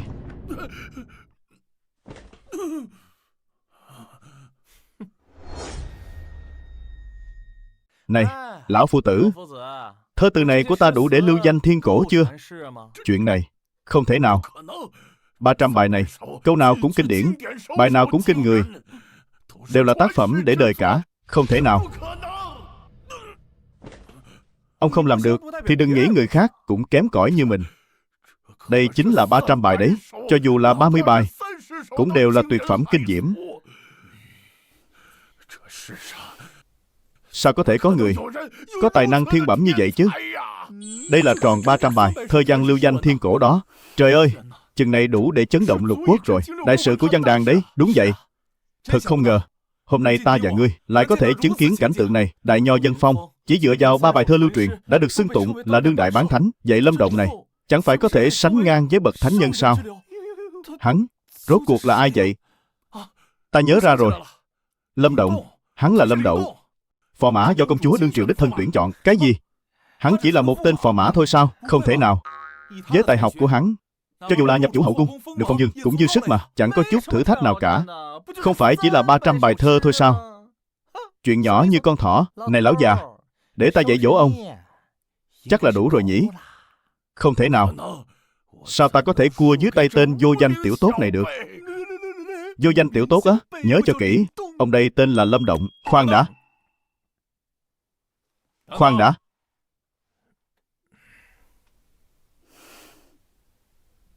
Điện hạ, chúng ta vẫn chưa thua. Thử thách ở văn đạo đài là thi, từ, kinh, văn. Chỉ có thơ từ thôi thì chưa đủ. Đúng, còn có kinh văn nữa. Ta vẫn chưa thua. Kinh văn. Ngươi sẽ không lại lôi ra được một bài kinh văn nữa chứ?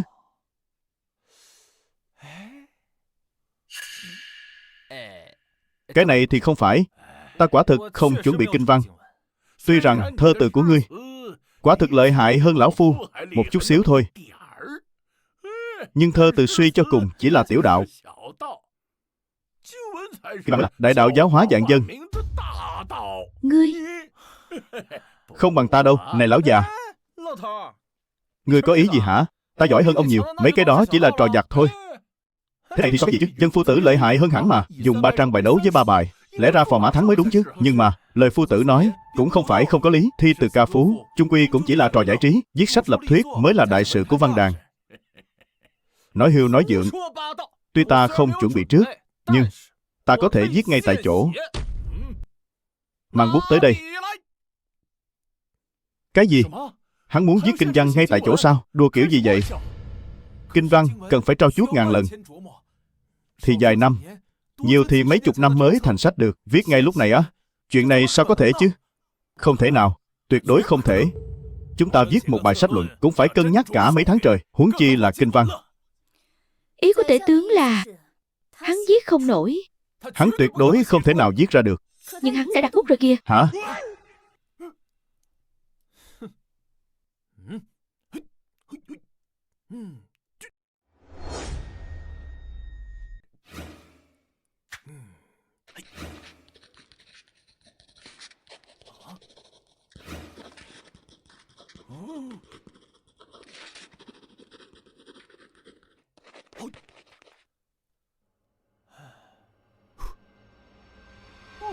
Ta chống mắt lên xem, ngươi có thể thật sự viết ra kinh văn tại chỗ được hay không? Hắn viết cái gì thế? Mau đọc lên nghe thử xem. Đúng đấy, chắc là viết bừa thôi, không lọt nổi vào mắt đâu.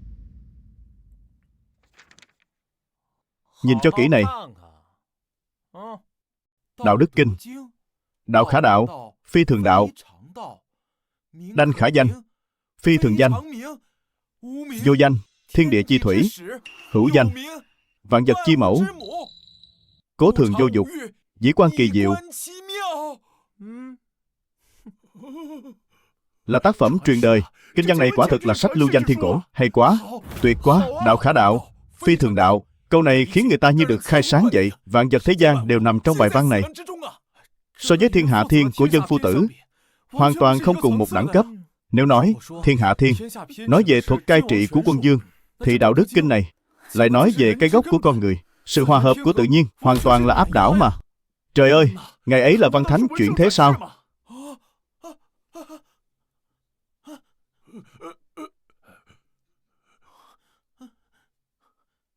Ngươi, không thể nào. Ngươi mới tí tuổi đầu, sao có thể viết ra án văn kinh điển nhường này?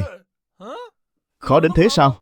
Cái này có tay là làm được mà. Không thì để ta dùng chân viết cho ông xem nhé.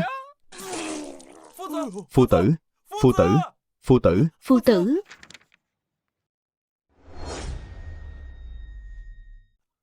Phò mã, phò mã, phò mã, phò mã. Không thể nào. Dân Phong chính là đại nho đệ nhất lục quốc mà, sao có thể thua dưới tay tên tiểu tử này được? Điện hạ, giờ tính sao đây? Tính sao à? Xuất binh, dám làm bản vương mất mặt, ta sẽ khiến đại hoa này máu chảy thành sông. Tốt, biên quân đã sớm chuẩn bị sẵn sàng rồi. Liên lạc với kẻ đó, bản vương bây giờ phải qua đó ngay. Đợi ngày bản vương đạp bằng đế đô lần nữa, ta muốn khiến tất cả kẻ ở đây phải quỳ rạp dưới chân bản vương, tuân lệnh.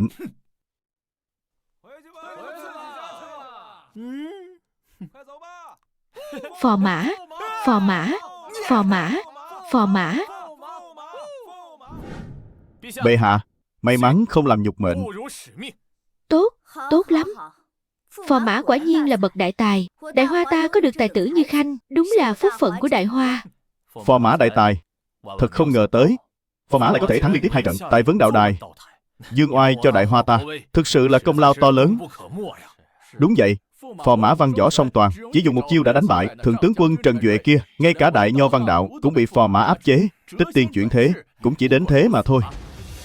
Hừ, phò mã tuy là thắng rồi, nhưng đại hoa ta sắp gặp đại họa rồi. Tể tướng, sao Khanh lại nói vậy? Ayana Dương Tử chính là quốc quân kế nhiệm của Bắc Tề, rất được hoàng đế Bắc Tề sủng ái. Lần này ở đại hoa ta đã bị mất mặt.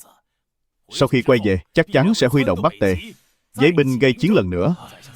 Báo. Nguy rồi, sứ đoàn Tây Dực đã người đi nhà trống rồi, chỉ để lại một bức thư. Cái gì? Mau dâng lên đây.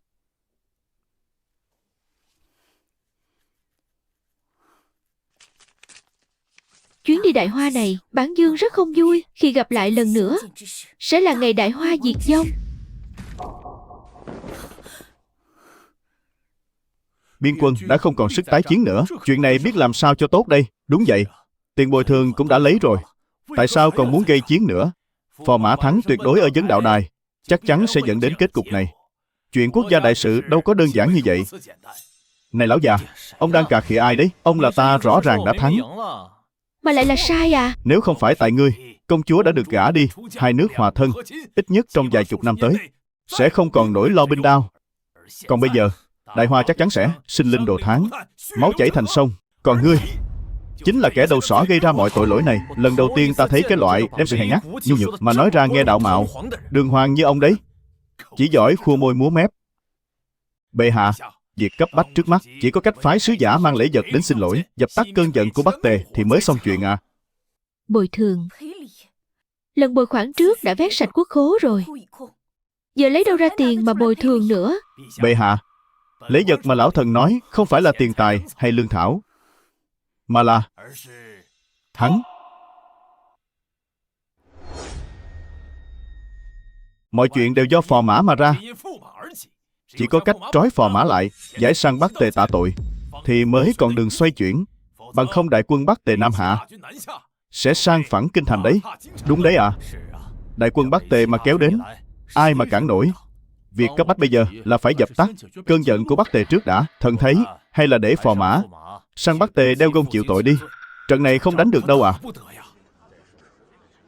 Cái đám gió chiều nào che chiều ấy cẩu quan này.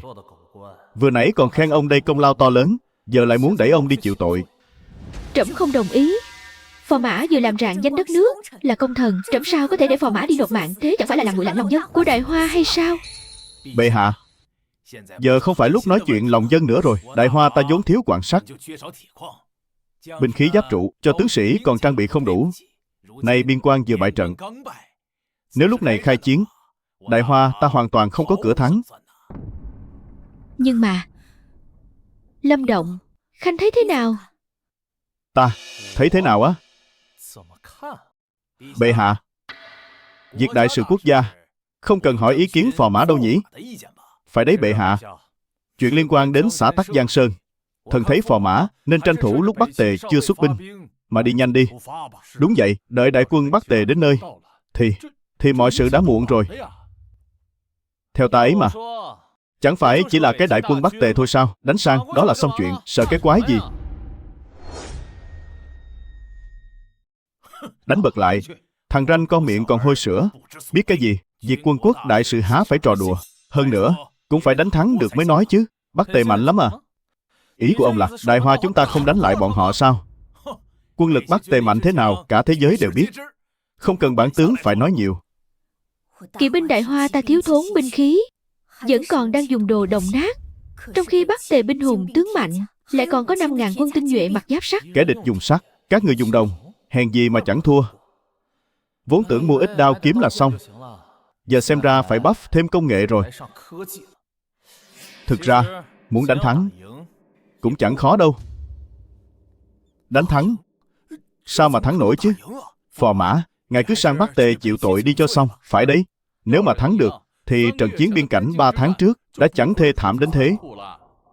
Bệ hạ, trận này nhất định phải đánh. Người ta có câu, đấm một cú để khỏi phải chịu trăm cú đấm khác. Nếu như chỉ biết một mực cầu hòa, quỳ gối xin kẻ địch tha thứ, thì Đại Hoa chúng ta vĩnh viễn sẽ không có ngày ngóc đầu lên nổi.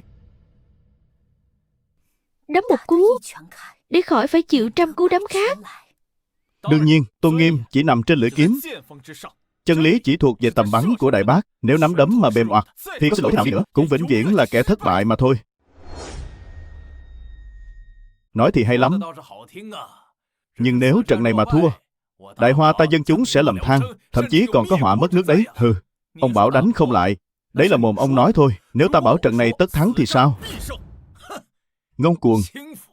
Chiến tranh đâu phải trò đùa. Nếu cứ khua môi múa mép mà thắng được, thì trên đời này làm gì còn kẻ thua cuộc nữa.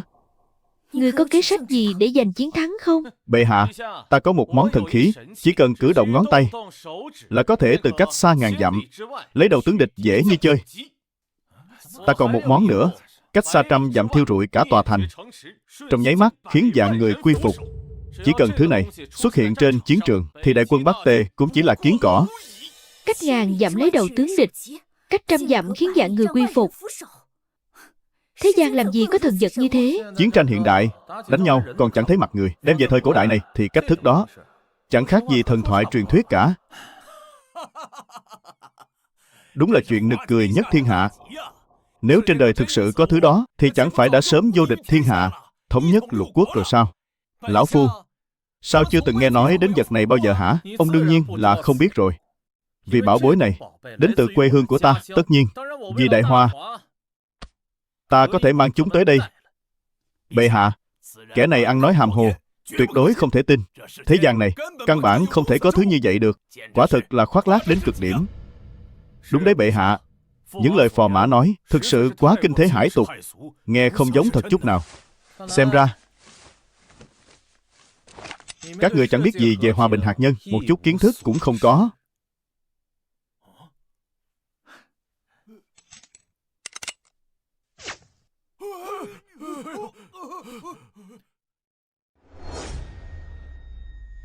Bệ hạ, đây chính là một trong những món thần khí mà ta nói. Tô Gan, đây chẳng qua chỉ là một món ám khí, tinh xảo hơn chút mà thôi. Thần khí cái gì chứ, rõ ràng là giả thần giả quỷ. Ám khí, đúng là ếch ngồi đáy giếng. Ta hỏi ông, cung nỏ mạnh nhất Đại Hoa hiện nay bắn xa được bao nhiêu bước? Xạ thủ bình thường thì 100 bước, thần xạ thủ thì 150 bước. 100 bước. Khẩu súng lục này của ta, tầm bắn tối thiểu cũng phải ngoài 1000 bước.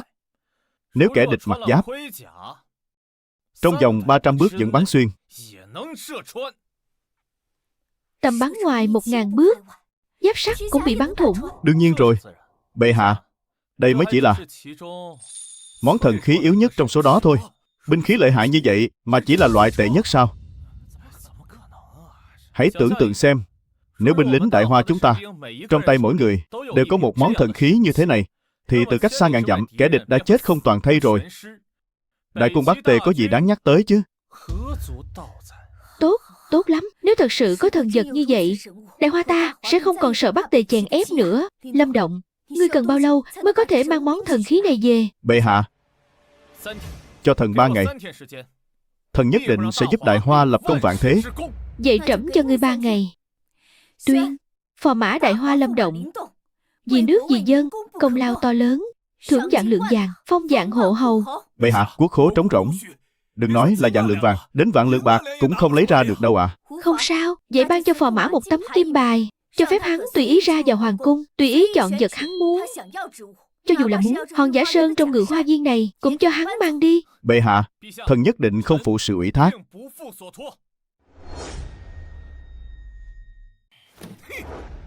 Thật là vô lý hết sức. Một tên phò mã tép riêu lại để hắn thao túng quốc sự. Cha, sao lại thành ra thế này? Trên triều, chẳng phải cha là người quyết định sao? Từ khi tên tiểu tặc này xuất hiện, bản tướng liên tục gặp trắc trở trên triều. Ngay cả con ranh nữ đế kia cũng dám công khai chống đối bản tướng. Tức chết ta mất thôi. Cha, tuyệt đối không thể để mọi chuyện tiếp tục diễn ra như thế này được. Nếu để đại quân Bắc Tề đánh tới, vương gia chúng ta cho dù có đầu quân cho Bắc Tề cũng sẽ không còn địa vị như ngày nay nữa. Cha ngươi còn cần ngươi dạy khôn chắc.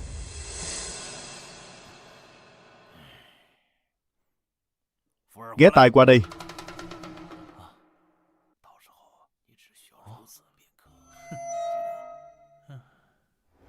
Những lời chàng nói trên triều đều là thật sao? Chắc chắn rồi. Lâm Động ta có bao giờ hứa chuyện gì mà không làm được đâu.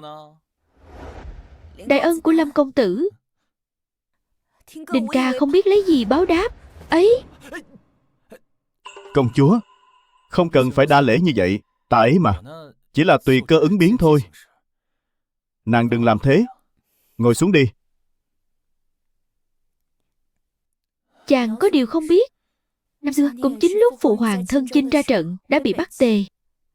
Lâm công tử, nếu chàng thực sự có thể giúp Đại Hoa đánh bại Bắc Tề thì cũng coi như là đã báo thù cho phụ hoàng rồi.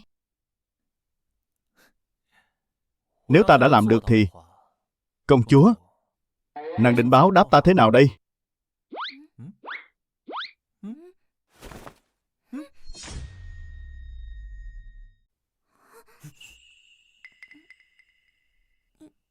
Chàng định làm gì? Công chúa à, nói chứ, ta nhớ thân phận của ta, hình như là phò mã mà nhỉ? Đó chỉ là kế sách tạm thời thôi, không tính là thật đâu. Kế sách tạm thời à? Nhưng mà bây giờ, người trong thiên hạ đều cho rằng là thật rồi. Công chúa, nàng mà còn nói là giả, thì ai tin chứ? Ta, quan trọng là ta tin là thật rồi.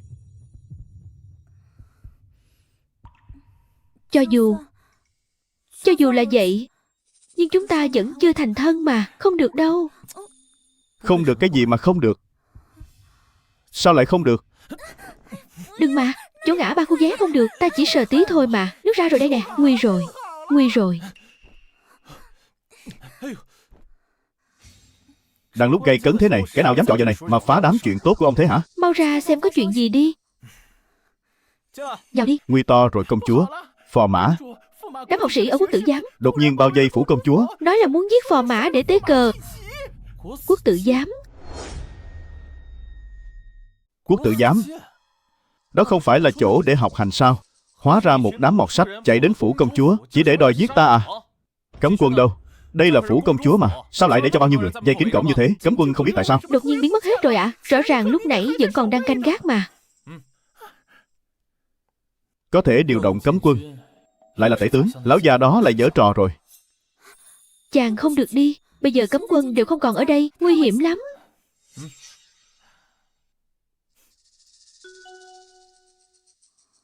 Yên tâm đi.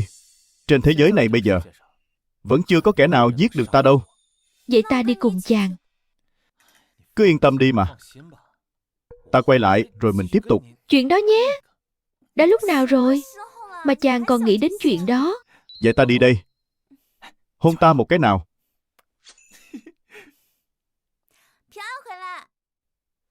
Phế truất phò mã, lấy chết tạ tội. Phế truất phò mã, lấy chết tạ tội.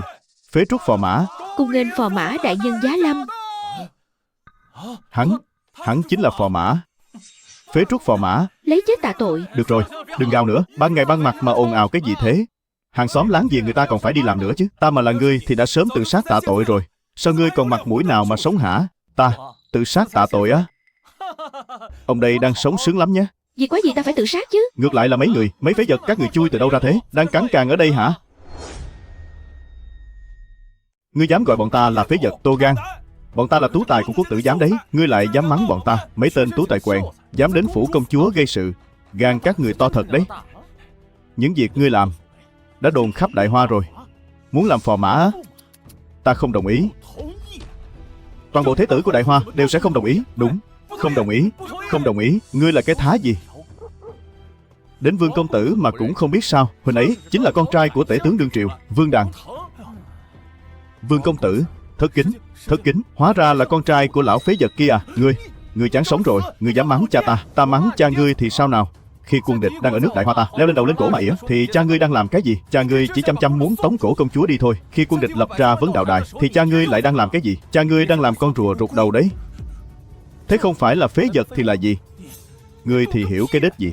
Một khi sứ đoàn mất hứng ra về, Bắc Tề chắc chắn sẽ xua đại quân áp sát. Còn phụ thân đại nhân của ta vì sự an nguy của quốc gia đã nỗ lực biết bao nhiêu. Còn ngươi đã phá hỏng tất cả. Ông ta nỗ lực cái gì cơ? Làm liếm cẩu cho người ta cưỡi à? Vốn dĩ sứ đoàn đã chuẩn bị hài lòng rời đi, nhưng ngươi lại gì? Tư lợi cá nhân của mình. Mà giờ đây biết bao nam nhi Đại Hoa sẽ phải bỏ mạng nơi biên cương. Khi Bắc Tề đòi hỏi tiền bạc từ nước Đại Hoa, các người đang làm cái gì? Là ta đứng ra trả sạch tiền bồi thường. Khi Bắc Tề lập ra vấn đạo đài, là ta đứng ra đánh bại Bán Thánh, Vân Phong và Thượng tướng quân Trần Nhuệ. Bây giờ đám phế vật vô dụng chưa làm được cái tích sự gì như các người, lại dám ở đây chất vấn ta à? Dựa vào cái gì? Dựa vào việc các người so với người khác đọc nhiều hơn được 2 cuốn sách hả? Nói cho lão tử nghe xem, các người đã làm được gì cho đất nước này? Nào, nói đi. Hắn không nói thì ngươi nói đi. Nói đi chứ. Ta hỏi ngươi đấy. Dương, cái gì đằng ấy nhỉ? Ngươi đã làm được gì cho đất nước này? Ta Gạt những chuyện đó sang một bên. Hiện giờ chiến tranh nổ ra, chẳng phải là do ngươi sao? Gạt sang một bên á? Dựa vào cái gì mà gạt? Sao ngươi không gạt luôn việc? Ngươi là con người sang một bên mà cứ thích làm cẩu thế. Cha ta là tể tướng đấy, ngươi dám? Ngươi, cái đồ phế vật nhà ngươi. Ngươi Đúng là bách vô nhất dụng thị thư sinh. Cái gì? Ngươi? Đợi ta mang từ thế kỷ 21 về, mang vài cuốn sách cấp 3. À không, giáo trình tiểu học thôi, cho các người học lại từ đầu. Ngươi không được đi. Ngươi là cái thá gì mà đòi sánh vai với ta? Khi nào ngươi có thể lấy ra 10 xe lưu ly, đánh bại Bán Thánh Vân Phong và cả Thượng tướng quân Trần Nhuệ, thì hãy quay lại đây gọi ta một tiếng cha. Ta muốn giết ngươi. Giết ngươi. Giết ta, ngươi giỏi hơn Trần Nhuệ chắc. Nào, ta đứng ngay đây, để xem ai dám động vào ta. Ngươi dám đánh ta? Ngươi, Vương công tử. Vương công tử đừng mà, hắn ta chính là người trên lôi đài, một đòn đánh bại thượng tướng quân Trần Nhuệ, là một mãnh nhân đó. Vương công tử, đúng vậy. Công tử chớ nên kích động, chớ nên kích động. Chúng ta cứ chờ xem. Cha ta sẽ không tha cho ngươi đâu. Đi.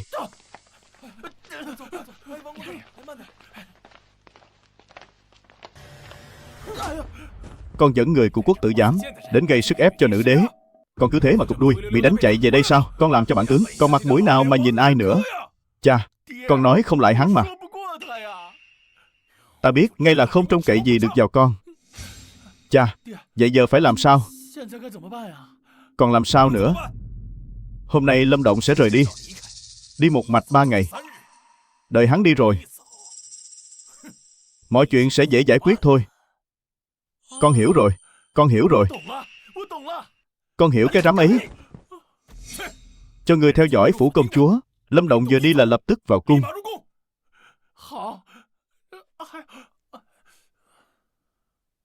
Chàng nhất định phải chú ý an toàn. Nhất định phải trở về đấy. Yên tâm đi. Trong vòng 3 ngày ta sẽ bình an vô sự trở về. Bảo vật trong hoàng cung này nhiều thật đấy. Chỗ này đáng giá bao nhiêu tiền chứ?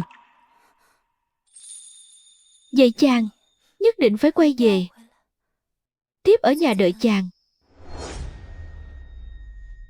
Đương nhiên rồi.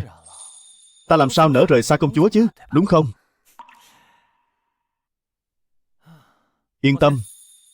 Đợi lần này ta về, Đại Hoa nhất định sẽ đứng trên đỉnh thế giới. Ta đi đây.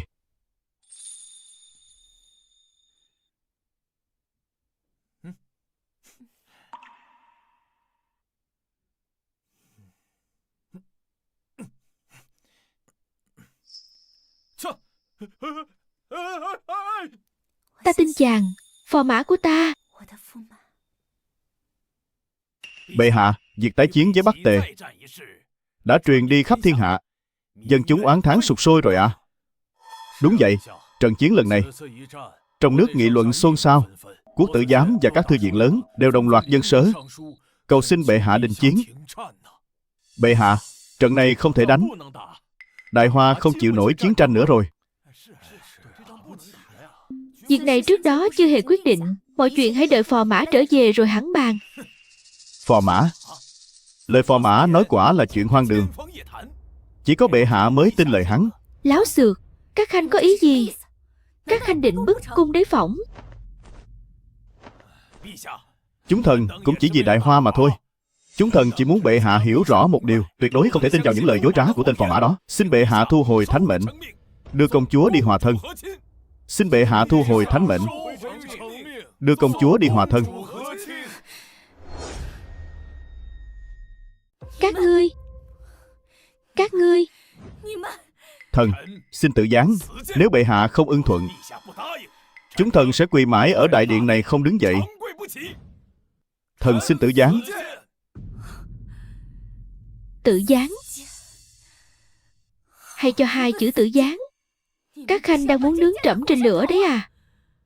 Bệ hạ, chúng thần cũng là vì Đại Hoa, vì bách tính thiên hạ mà thôi. Được. Trẫm đồng ý. 3 ngày sau sẽ đưa công chúa xuất giá.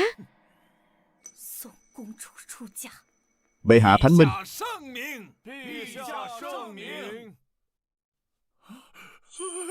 Ái chà, những bảo vật này đúng là chưa từng nghe thấy bao giờ. Đây là trân phẩm hiếm có trên đời đấy.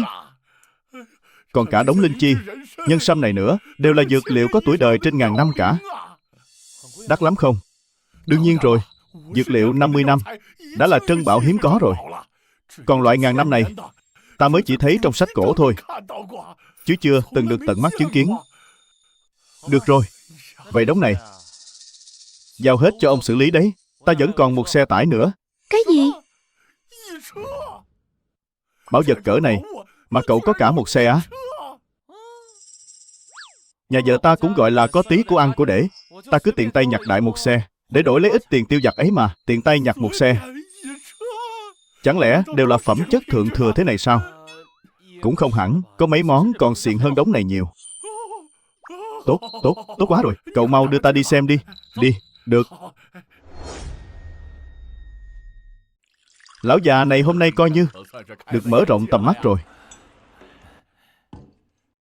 Lâm tiên sinh, chỗ bảo vật này mà tung ra thì giới cổ đồ, trang sức, hàng xa xỉ và cả dược liệu trên toàn thế giới cùng những người trong nghề đều sẽ phát điên vì chúng mất thôi. Ta mới chỉ tiện tay cầm một ít đồ trong hoàng cung mà đã chấn động cả thế giới rồi. Cái này mà dọn sạch cả cái hoàng cung về thì chắc dọa người ta chết khiếp mất. Số đỏ thật đấy. Kiếm được cô vợ mát tay quá. Sao lại là số đỏ được chứ? Lâm tiên sinh cứ khéo đùa. Có điều, đống đồ lần này ông có nuốt trôi được không? Tụ bảo các của ta tuy quy mô không nhỏ, nhưng so với lô bảo vật này của tiên sinh thì vẫn như muối bỏ bể thôi. Thế giờ tính sao? Lão già này tuy bất tài, tuy đã rửa tay gác kiếm vài năm, nhưng trong giới kinh doanh vẫn còn chút mặt mũi.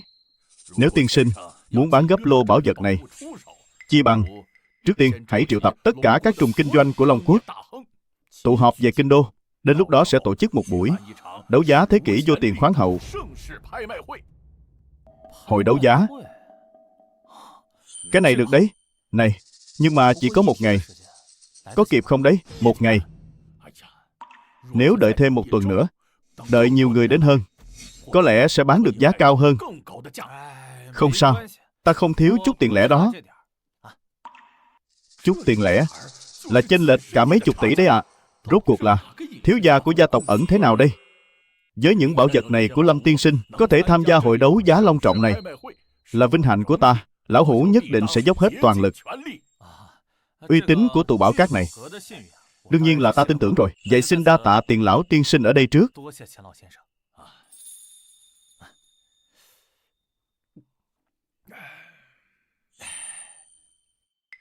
Lão phu đã tưởng tượng ra cảnh hội đấu giá ngày mai sẽ trở thành một sự kiện chấn động lòng người như thế nào rồi. Hợp tác vui vẻ. Hợp tác vui vẻ.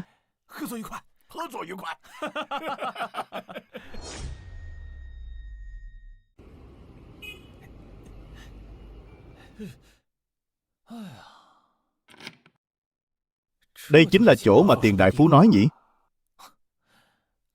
Cậu là ai đấy? Mau đi chỗ khác. Ta biết, ta ấy mà, là đến tham gia hội đấu giá. Cưỡi cái xe này đến tham gia đấu giá, mau biến đi. Khách sạn của ta cách đây có vài trăm mét thôi. Đi cái này cho tiện. Chìa khóa xe giao cho ngươi đấy. Là tiện lợi. Hay là không mua nổi ô tô thế? Tiểu Long, ai đây? Cậu à, đây chính là người cháu kể với cậu. Cái tên phế vật đã lừa tiền đại phú đấy. Hóa ra là thằng nhãi này. Lừa tiền đại phú, lại còn nhân cơ hội làm sập tiệm công ty chi nhánh của ta. Vị tiên sinh này, ngại quá nhỉ, mắt ta kém. Ông là cái cộng hành nào thế? Người trẻ tuổi, cậu ngông cuồng quá nhỉ? Không ngông cuồng thì sao gọi là tuổi trẻ? Mau cút xéo, đừng có làm phiền khách quý của chúng ta vào trong. Ấy từ từ. Dựa vào đâu? Họ vào được mà ta lại không được vào à? Người đâu? Mau quét cái tên phế vật này đi. Đừng để hắn làm tốn thời gian ở đây. Ông nói ai đấy hả? Đừng làm phiền khách quý của chúng ta vào trong. Ta gọi cuộc điện thoại. Tiền đại phú, cái hội trường này của ông khó vào thật đấy. Trong vòng 1 phút xuất hiện trước mặt ta. Ây da, gớm chưa? Lại còn đứng đây mà diễn nữa. Nghe giọng điệu của cậu, người không biết, còn tưởng tiền đại tiên sinh là thuộc hạ của cậu đấy. Cái loại phế vật như hắn ấy à, chỉ biết dùng cái cách tự chuốc lấy nhục nhã này để tìm chút cảm giác tồn tại thôi. Đúng đấy, cậu tưởng cậu là ai hả? Dám gọi thẳng tên húy của tiền tổng. Đừng có ở đó mà ra vẻ ta đây nữa. Thôi, đi thôi. Đừng có lãng phí thời gian vào cái loại phế vật này. Vâng thưa cậu. Lâm tiên sinh. Lâm tiên sinh. Cút xéo ngay. Lâm tiên sinh, thực sự vô cùng xin lỗi ngài. Lại để xảy ra chuyện như thế này, lão hủ thật sự hổ thẹn muôn phần. Tiền đại phú, Ông còn muốn hợp tác với ta nữa không? Ta muốn hợp tác với cậu mà. Rốt cuộc là ông muốn hợp tác với ta. Ta thật lòng muốn hợp tác với cậu mà. Đã cho hắn một cái. Đã chết cậu này. Nếu còn xảy ra chuyện như thế này nữa thì việc hợp tác của chúng ta sau này đừng hòng tiếp tục nữa. Lâm tiên sinh, chuyện này đều là lỗi của ta. Điên rồi sao? Tiền đại phú sao lại bị người ta sai bảo như người ở thế kia?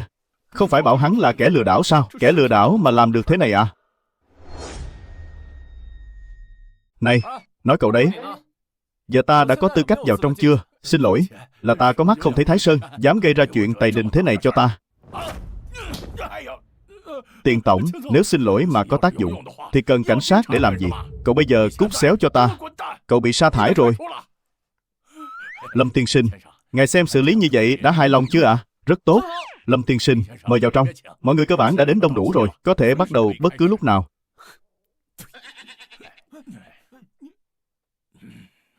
Cậu ơi, sao hắn lại...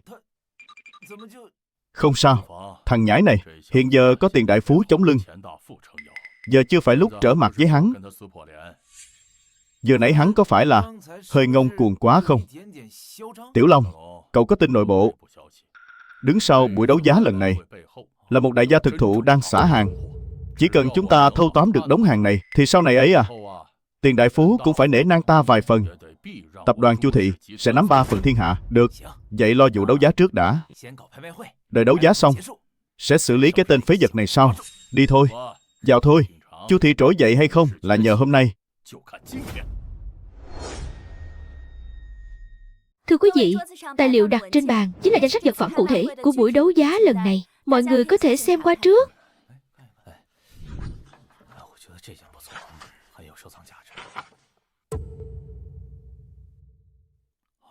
Trước khi đến, nghe nói chỉ có Dạ Minh Châu, nhân sâm ngàn năm, đã kề huyết.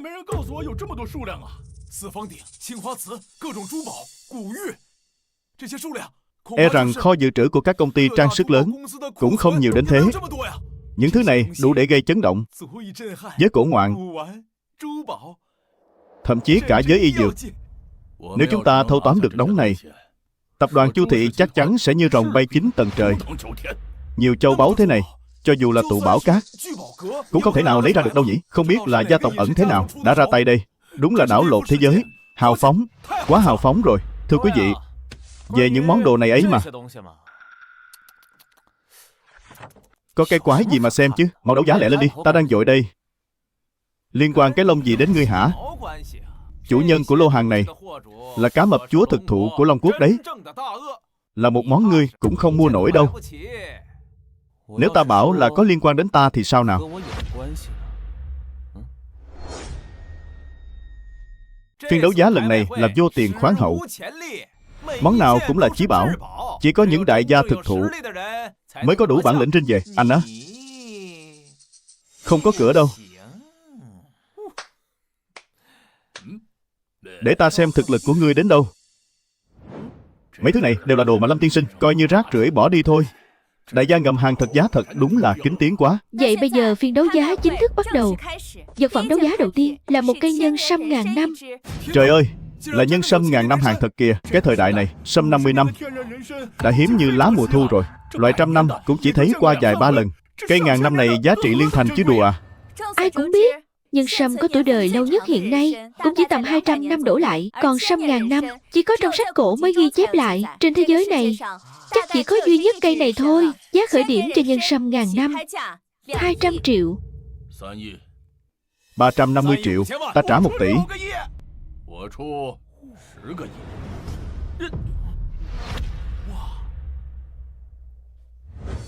1 tỷ lần 2.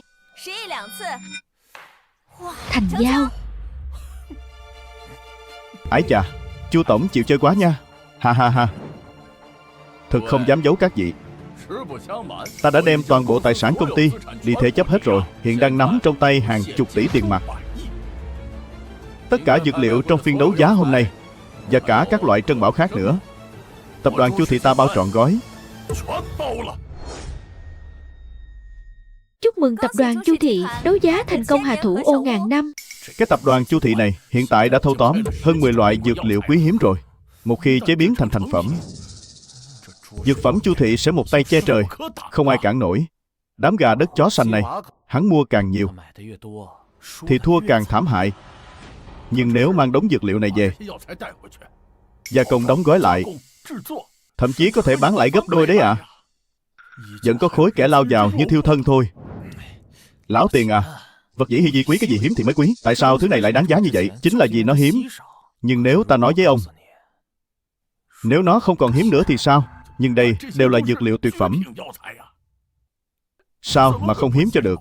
Trừ khi đột nhiên trên thị trường xuất hiện hàng chục, hàng trăm loại tương tự như thế. Khoan đã. Hả? Ha ha ha, Lâm tiên sinh, không lẽ cậu vẫn còn rất nhiều sao? Ha ha ha.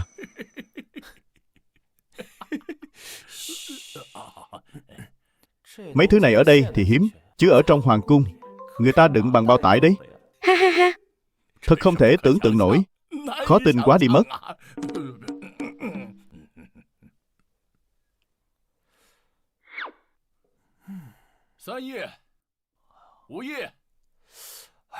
Hai tỷ 700 triệu thành giao. Chốt giá 960 triệu. Chốt giá 890 triệu. Buổi đấu giá lần này kết thúc viên mãn.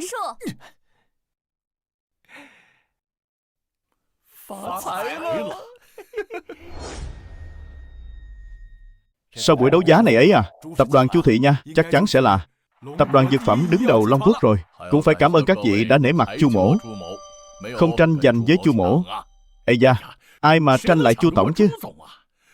Chu tổng vừa ra tay, ít nhất cũng 400-500 tỷ. Giá trị thị trường này ít nhất là tất cả vốn liếng của tập đoàn Chu thị rồi. Chu tổng thật chịu chơi nha. Các vị yên tâm, tập đoàn Chu thị trỗi dậy, Chu mỗ ta sẽ không quên các vị đâu. Vậy Lưu mỗ xin chúc mừng trước tập đoàn Chu thị nhé, trở thành tập đoàn dược phẩm số 1 Long Quốc. Ha ha ha.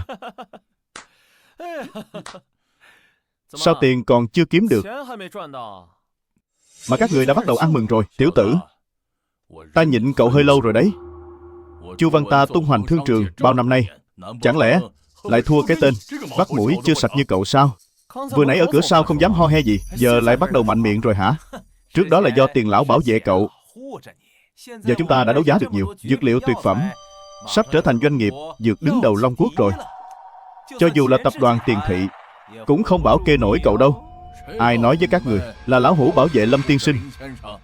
Lão hủ đâu có xứng chứ. Các người không tò mò sao? Là ai ra tay hào phóng như vậy, mang ra nhiều trân bảo như thế? Là ai? Buổi đấu giá này, tất cả vật phẩm đều đến từ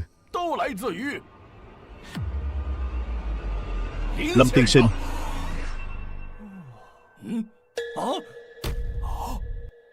Cậu ta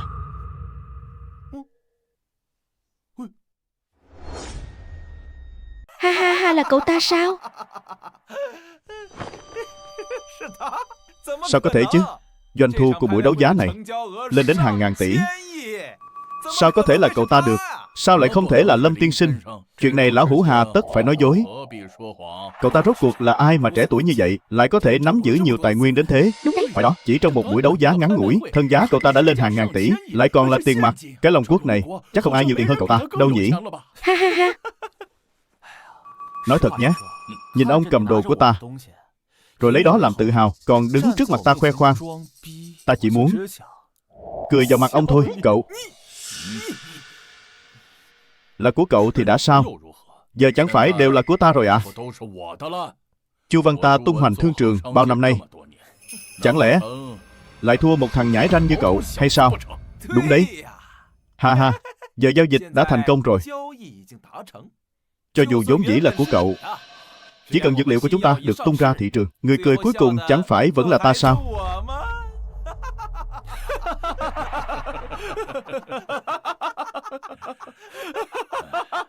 Thằng nhãi ranh, ngươi đã thành công thu hút sự chú ý của tao rồi đấy. Tao có thể coi ngươi là một nhân vật có số má, nhưng cũng chỉ đến thế mà thôi. Từ hôm nay trở đi, tập đoàn Chu thị của tao sẽ trỗi dậy, không kẻ nào cản nổi. Vậy ta cũng nói thẳng luôn nhé, tập đoàn Chu thị các người, ngày mai chính là ngày tàn của các người. Được thôi, vậy chúng ta cứ chống mắt lên mà xem. Những nỗi nhục nhã ngươi từng gây ra cho tao, tao sẽ tự tay đòi lại tất cả. Buổi đấu giá lần này, tổng số tiền thu được là 1.687 tỷ, trong đó trang sức khoảng 600 tỷ, cổ vật 200 tỷ, dược liệu 400 tỷ, những thứ linh tinh khác khoảng 400 tỷ. Tập đoàn Chu Thị hiện tại chắc là đang mở tiệc ăn mừng linh đình rồi nhỉ? Đúng vậy, lần này Chu Văn Dốc toàn lực chơi lớn, muốn mượn cơ hội này để nhân đôi tài sản. Lại không biết rằng trong mắt Lâm tiên sinh, hắn chỉ là một trò cười mà thôi. Tiền lão, cháu vẫn cần ông giúp một tay, giúp cháu liên lạc với tất cả các doanh nghiệp dược phẩm có máu mặt ở Long Quốc. Hôm nay, cháu sẽ khiến tập đoàn Chu Thị biến mất khỏi thế giới này.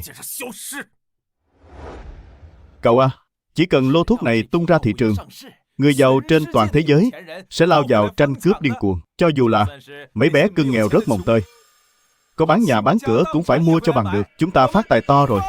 Ha ha ha, Tiểu Long. Tất cả đều nằm trong dự tính của cậu. Cậu à, chỉ cần chúng ta vận hành trơn tru, 400 tỷ này ít nhất sẽ nhân 3, thậm chí còn nhiều hơn thế.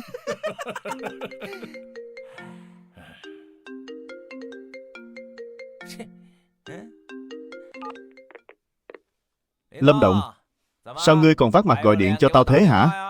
Ta chỉ muốn hỏi thăm chút thôi. Món quà lớn ta tặng, ông nhận được chưa? Quà lớn? Quà lớn cái gì? Chu tổng, nguy to rồi. Xảy ra chuyện lớn rồi. Chu tổng, cổ phiếu công ty sập sàn rồi. Cái gì? Sao tự nhiên lại như thế? Ngay vừa nãy, tất cả các tập đoàn dược phẩm toàn cầu đồng loạt tung ra một loại thuốc mới, hơn nữa còn giống hệt thuốc mới của công ty chúng ta. Giá cả còn chưa bằng 1/10 của chúng ta. Không, tuyệt đối không thể nào. Quan trọng nhất là kho hàng của họ lớn hơn chúng ta nhiều, mà chi phí sản xuất còn chưa đến 1/5 của chúng ta. Bây giờ giá cổ phiếu công ty đã lao dốc không phanh, ngân hàng bắt đầu siết nợ rồi, công ty mình xong đời rồi. Ngươi điên rồi à? Dám nói gỡ như thế? Xem ra món quà lớn ta tặng ông đã nhận được rồi nhỉ? Lâm Động, ngươi chẳng qua chỉ là một thằng nhà quê nghèo kiết xác, sao có thể đấu lại bọn tao được? Liệu có khả năng nào? 好好享受吧，毕竟明天就没有朱氏集团了。舅舅，我们现在该怎么办？都是你干的好事儿！完了，我们朱氏集团这下全完了。Sếp, đống này chính là thứ ngài cần. Còn món đồ kia đâu? Có đây. Nhưng mà sếp à, món đồ chơi đó sát thương khủng khiếp lắm. Chỉ cần kích hoạt là nửa cái thành phố sẽ bay màu ngay lập tức. Ta chính là muốn cái kết quả đó. Đi thôi. Vâng thưa sếp.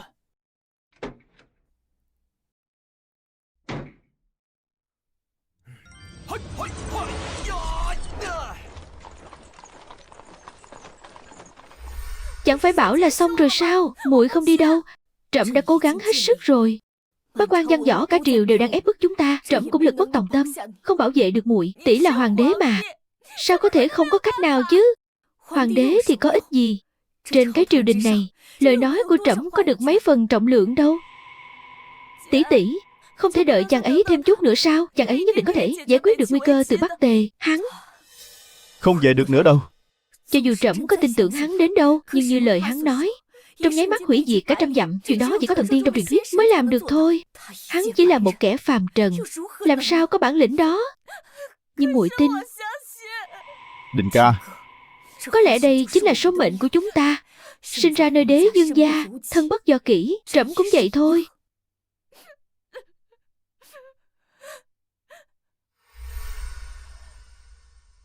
Cho nên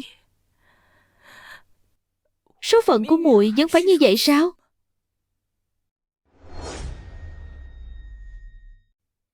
công chúa, chúng ta sắp rời khỏi kinh đô rồi. Ta thấy vị phò mã phế vật của nàng chắc là một đi không trở lại rồi.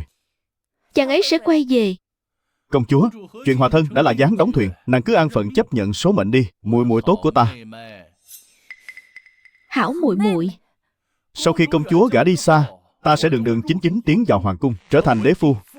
Không thể nào, tỷ tỷ ta tuyệt đối không bao giờ để mắt tới loại đàn ông như ngươi. Cha ta chỉ cần nói một câu, Trên triều đình này kẻ nào dám không nghe, ngay cả bệ hạ cũng vậy thôi. Tuy công chúa đã bị gả đi, nhưng được nữ đế hầu hạ dưới thân thì cũng thú vị như nhau cả thôi. Đã đi đến nước này rồi, công chúa điện hạ, tốt nhất là ngoan ngoãn ngồi yên trong xe ngựa đi. Trên thế gian này, không ai có thể xoay chuyển càn khôn được đâu. Đại Hoa là thiên hạ của Dương gia ta. Dừng xe, thả ta xuống. Công chúa có gào rách cổ họng cũng vô dụng thôi. Có chuyện gì vậy? Sao lại dừng? Bẩm đại nhân, phía trước hình như có kẻ chặn đường. Kẻ nào to gan ngăn chặn đoàn sứ giả hòa thân? Ta muốn giết cả nhà hắn.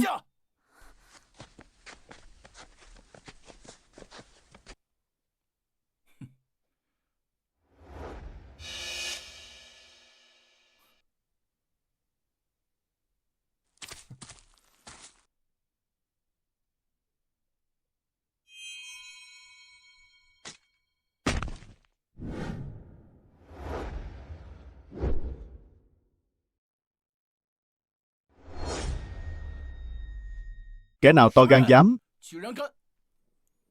Thì ra là ngươi.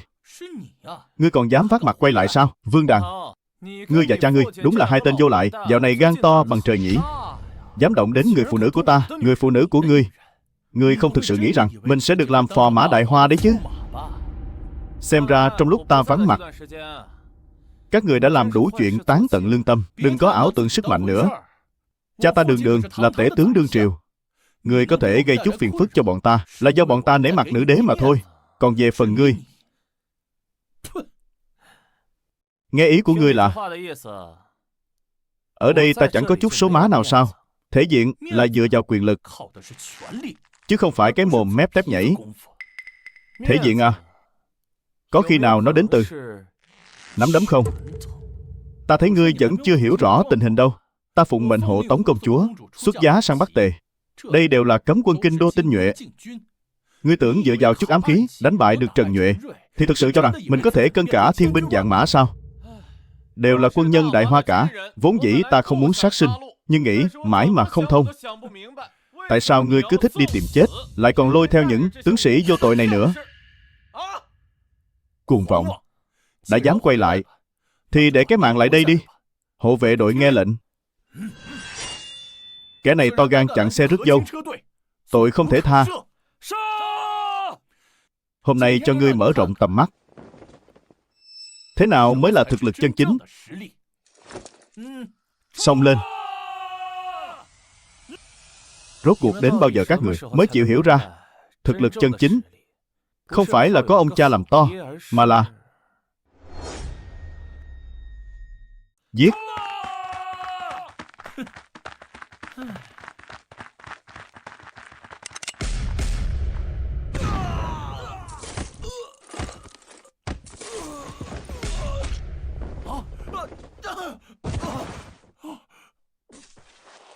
Đoàn, Sao có thể chứ? Thứ ám khí này sao lại có uy lực kinh khủng đến thế?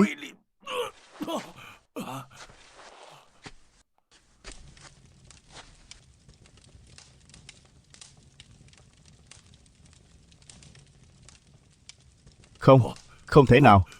Yêu ma. Hắn là yêu ma. Quái vật. So với ta, đám quan lại văn võ mãn triều các người mới thực sự là yêu ma. Tha cho ta. Ta van xin ngươi. Cha ta là tể tướng. Ông ấy giàu lắm. Ta sẽ đưa bạc cho ngươi. Bao nhiêu cũng được.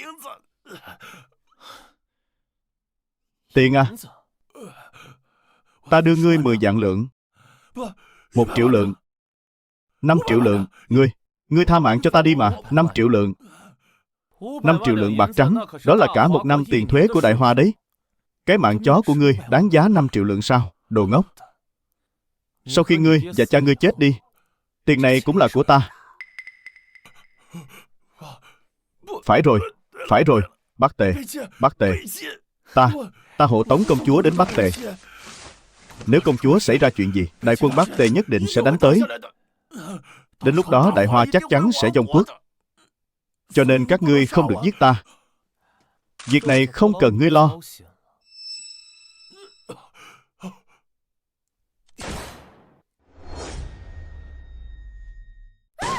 Đáng sợ quá. Tiếng gì vậy? Công chúa, nguy rồi. Hình như có thổ phỉ tới. Đến cả thổ phỉ cũng muốn nhúng tay vào sao? Chết hết rồi. Chết hết cả rồi.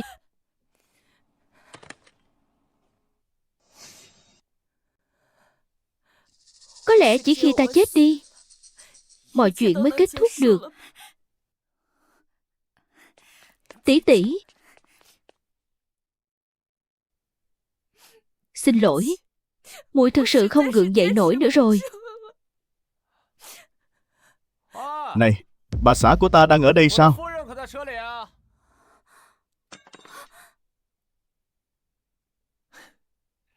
Lâm Động,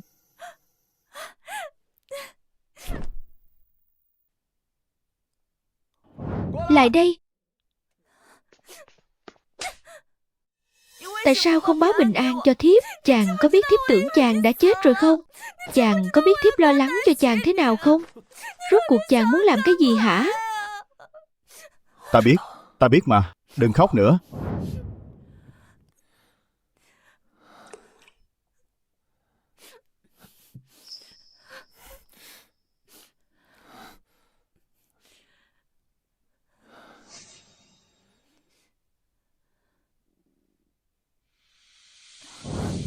Không được, tay chân Dương Đặng Hiện đang nắm cấm quân. Hắn sẽ quay lại giết chàng đấy. Phu nhân à, ta vẫn giữ nguyên câu nói đó. Yên tâm đi, trên thế giới này không có bất kỳ kẻ nào giết được ta đâu. Lần này ta trở về chính là muốn cùng bọn chúng tính toán sòng phẳng từng món nợ một. Không ai có thể bắt nạt người phụ nữ của ta.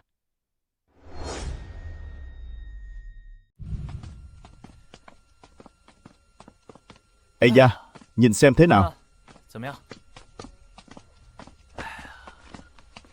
Mấy ngày này chịu thiệt thòi cho nàng chút. Ở tạm trong cái tiểu viện này nhé. Khoan hãy về hoàng cung vội. Nếu không, ta lo đám súc sinh kia lại dở mấy trò mèo mã gà đồng làm hại nàng. Đợi ta xử lý xong xuôi lão tể tướng và đồng bọn, nàng hãy quay về. Thực ra so với việc về hoàng cung, thiếp càng muốn làm một thôn nữ bình thường hơn. Như vậy sẽ không cần phải bận tâm đến chuyện quốc gia đại sự gì nữa, cũng có thể được ở bên người mình thương. Thiếp không muốn về hoàng cung đâu. Nhưng ta là phò mã mà. Nếu nàng không làm công chúa nữa thì ta vẫn là người nàng thương chứ.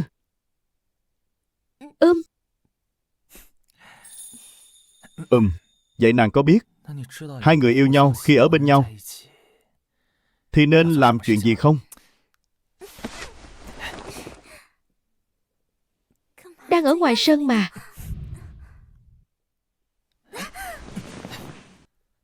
Vậy thì chúng ta vào trong nhà. Thả thiếp xuống đi.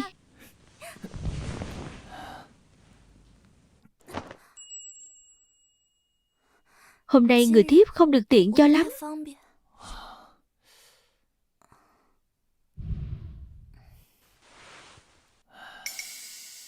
Đường còn dài, ngày còn rộng mà. Nếu chàng thực sự muốn quá, Tiểu Ngọc, tối nay giao cho muội hầu hạ phò mã đấy. Hả? Phò mã, công chúa vẫn chưa làm lễ hợp cẩn. Nếu phò mã có nhu cầu, nô tỳ có thể hầu hạ người. Thế này, không hay lắm đâu. Tiểu Ngọc đi theo thiếp từ nhỏ. Nếu thiếp gả cho chàng, muội ấy cũng được tính là nha đầu thông phòng của chàng. Được mà, đúng vậy. Nô tỳ là người hầu thân cận của công chúa, tự nhiên cũng là người của phò mã rồi. Phò mã thì muốn làm gì mà chẳng được. Giải thật, đến nơi còn được tặng kèm nha hoàn làm ấm giường nữa. Chỗ này đâu giống thời cổ đại. Đây quả thực là thiên đường mà. Thế thì, thế nàng đi đâu mà vội? Đứng sang một bên mà học hỏi.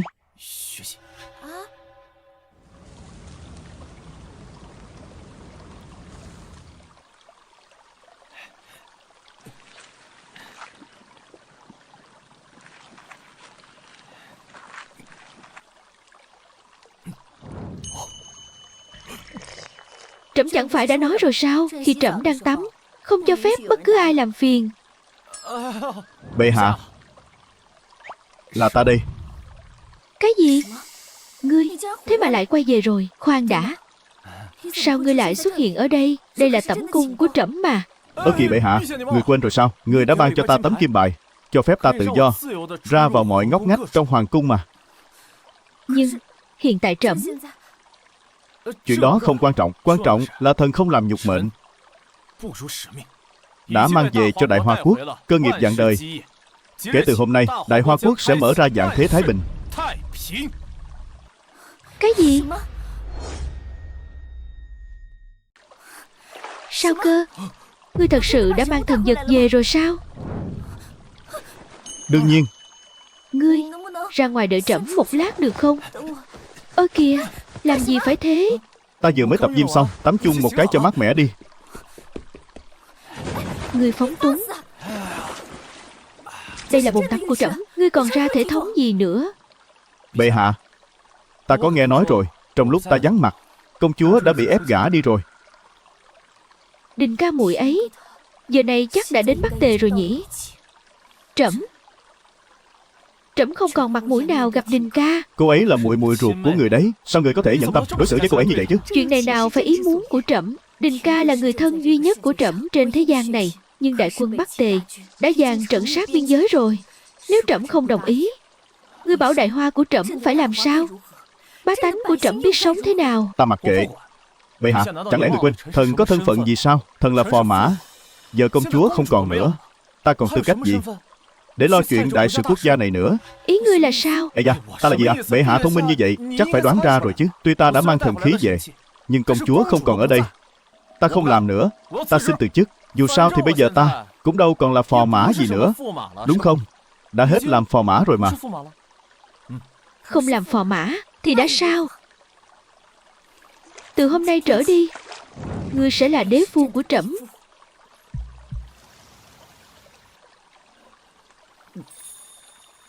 Nếu bệ hạ đã quyết định như vậy, thì nói nhiều nữa cũng chẳng có tác dụng gì. Được thôi, bắt đầu từ buổi chầu ngày mai, ta sẽ giúp người dọn dẹp sạch sẽ cái triều đình này, để người trở thành một hoàng đế thực thụ. Vậy trẫm sẽ chiều theo ý khanh.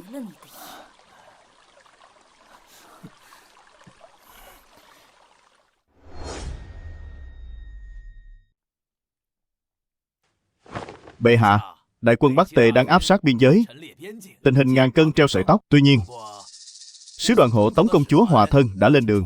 Chúng thần đã thương thuyết với phía Bắc Tề rồi. Chỉ cần công chúa đặt chân đến đất Bắc Tề là biên cương sẽ sóng yên biển lặng. Cũng may nhờ tể tướng thần Cơ Diệu Toán sớm đã liên hệ trước với bên đó, chứ việc này mà chậm trễ thêm vài hôm thì quân Bắc Tề đã đánh vào tận cửa rồi. Phải đó, tể tướng đúng là liệu việc như thần. Hy sinh hạnh phúc cả đời của công chúa mới đổi lấy được chút hòa bình ngắn ngủi, mà các khanh lại tuyệt nhiên không nhắc đến một lời. Bệ hạ, lời này sai rồi. Nếu không phải trước đây công chúa quá tùy hứng, tự dưng rước về một tên phò mã ất ơ mà chịu đi hòa thân từ sớm, thì đâu có lâm vào cảnh nguy nan như bây giờ. Phải đấy, nhắc đến tên phò mã đó, hắn chọc giận sứ đoàn Bắc Tề bỏ về, rồi bản thân thì vắt chân lên cổ chạy trước, còn chém gió là đi tìm thần khí.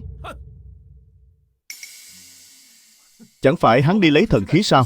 Hạn 3 ngày đã đến rồi, mà có thấy cái bóng ma nào đâu. Phò mã trước đó đã có nhiều cống hiến to lớn cho đất nước, các ngươi lại giả vờ như không biết gì cả. Nhưng mà phò mã giờ đang ở phương nào? Ta thấy hắn một đi không trở lại rồi. Chung quy lại, vẫn là phải dựa vào đám lão thần này để san sẻ nỗi lo với bệ hạ. Nhỡ hắn quay về thật thì sao?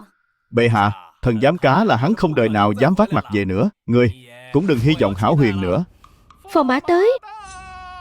Cái gì?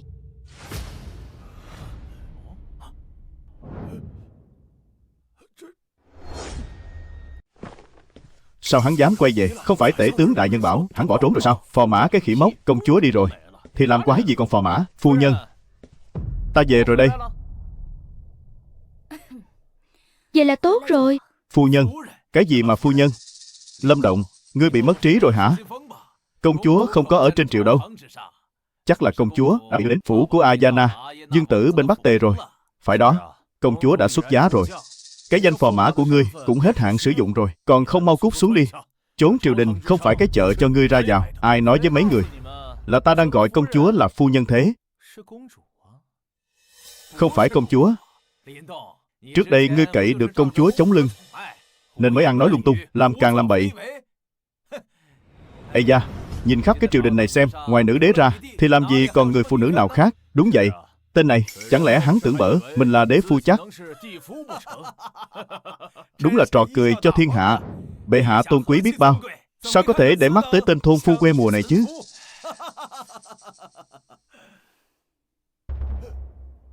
Bệ hạ, người không định làm thật chứ?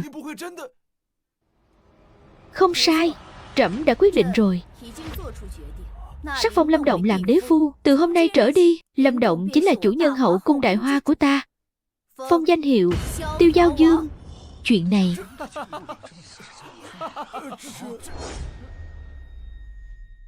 Bệ hạ, đại sự thế này không thể qua loa được đâu. sao hả? Trẫm kết thân với ai?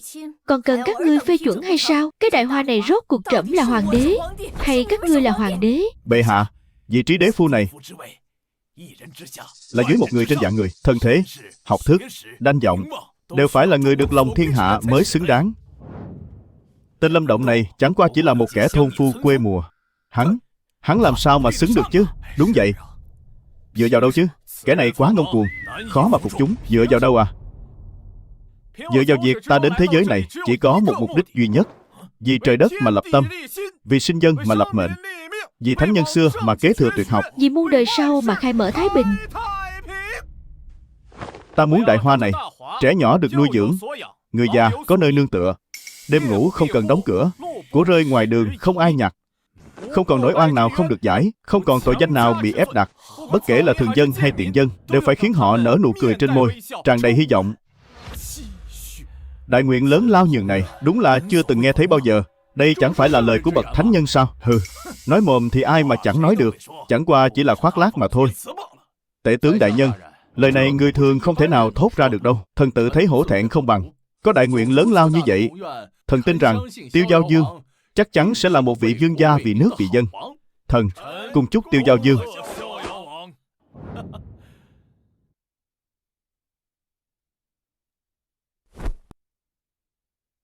Bệ hạ, về chuyện Tiêu Giao Dương, lão thần không đồng ý.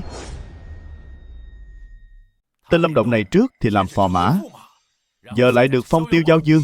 Đây là làm loạn kỷ cương triều chính. Nếu để người trong thiên hạ biết được, họ sẽ nhìn Đại Hoa ta ra thể thống gì nữa. Phải đấy, chuyện này không ổn. Chúng thần không đồng ý. Tể tướng đại nhân à, ta thấy lý do ông không đồng ý là gì? Ông cũng muốn ngồi vào cái ghế Tiêu Giao Dương này chứ gì? Người lão xược, lão phu đã từng này tuổi rồi, ham hố gì cái chức Tiêu Giao Dương chứ? Đừng có ở đây mà ăn nói hàm hồ. Ta thấy ấy mà, không phải ông không muốn làm, mà là ông không đủ trình để làm thôi. Có điều, chẳng phải ông có quý tử Dương đằng sau? Con trai ông chắc là thèm muốn vị trí này lắm đấy. Hừ, con ta muốn làm thì đã sao? Nó là con trai của bản tướng, có công danh hiển hách, tại sao lại không làm được chứ? Dương Đằng, hắn là cái thá gì mà cũng xứng làm Tiêu Giao Dương của trẫm sao? Bệ hạ, xin hãy cẩn trọng lời ăn tiếng nói. Người nói vậy chẳng phải là muốn ép chết lão thần sao? Sao thế hả? Tể tướng đại nhân, chẳng lẽ ông còn muốn trị tội trẫm sao? Bệ hạ cứ yên tâm, Vương Đằng cho dù có cái gan đó thì hắn cũng chẳng còn cơ hội nữa đâu. Nếu ta đoán không nhầm thì Vương Đằng chắc là đã uống hết canh mạnh bà luôn rồi đấy. Ngươi có ý gì hả? Ngại quá cơ, lỡ mồm nói toẹt ra rồi. Trên đường ta về kinh thành ấy, khéo làm sao lại đụng ngay phải đoàn sứ thần đưa dâu của Dương Đằng. Ta lỡ tay một chút, tiện thể tiễn hắn xuống gặp Diêm Dương luôn rồi. Ngươi giết con trai ta. Ngươi nói cho ta biết, đây không phải sự thật đi.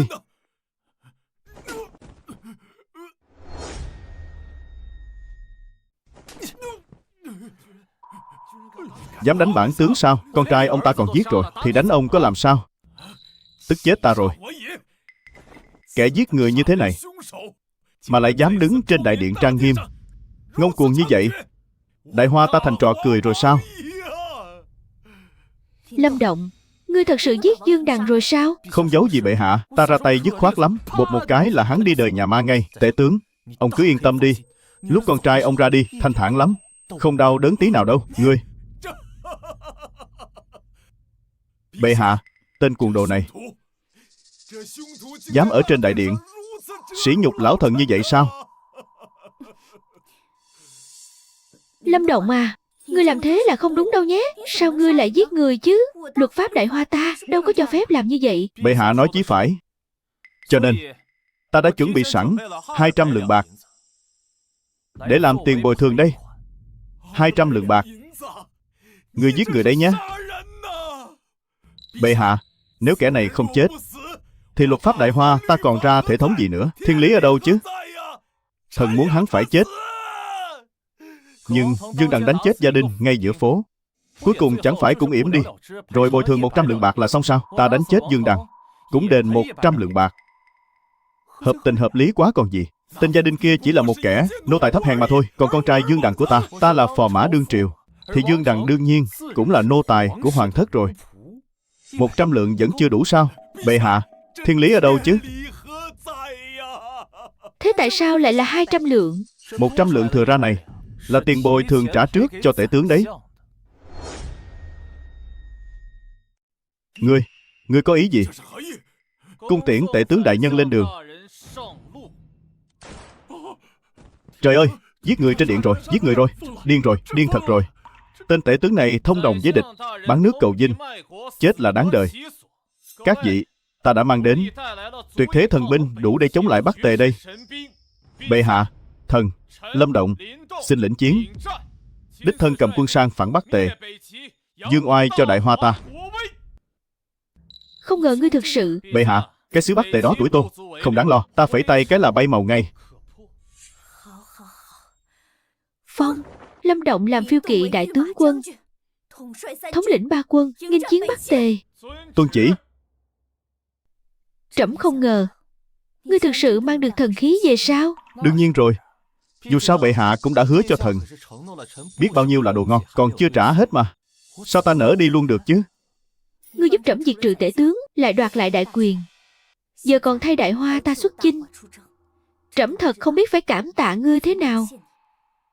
Hay là để ta gợi ý cho bệ hạ cách cảm ơn ta nhé. Diệt nước là trọng, không được ban ngày đùa cợt. Bệ hạ yên tâm, ta còn trẻ khỏe lắm, lại còn có hàng nóng trong tay. Từ nay về sau, mấy đám lân cận xung quanh sẽ chỉ còn một quốc gia duy nhất, đó chính là Đại Hoa của chúng ta. Sau đêm động phòng, chính là lúc ta xuất binh đạp bằng Bắc Tề, là bây giờ luôn. Hay là để ta cùng bệ hạ thảo luận chiến thuật trên giường trước nhỉ? Khoan đã, chờ chút, nếu Vương Đằng đã chết thì công chúa chẳng phải đã sớm. Xụt, chi tiết đó không quan trọng đâu.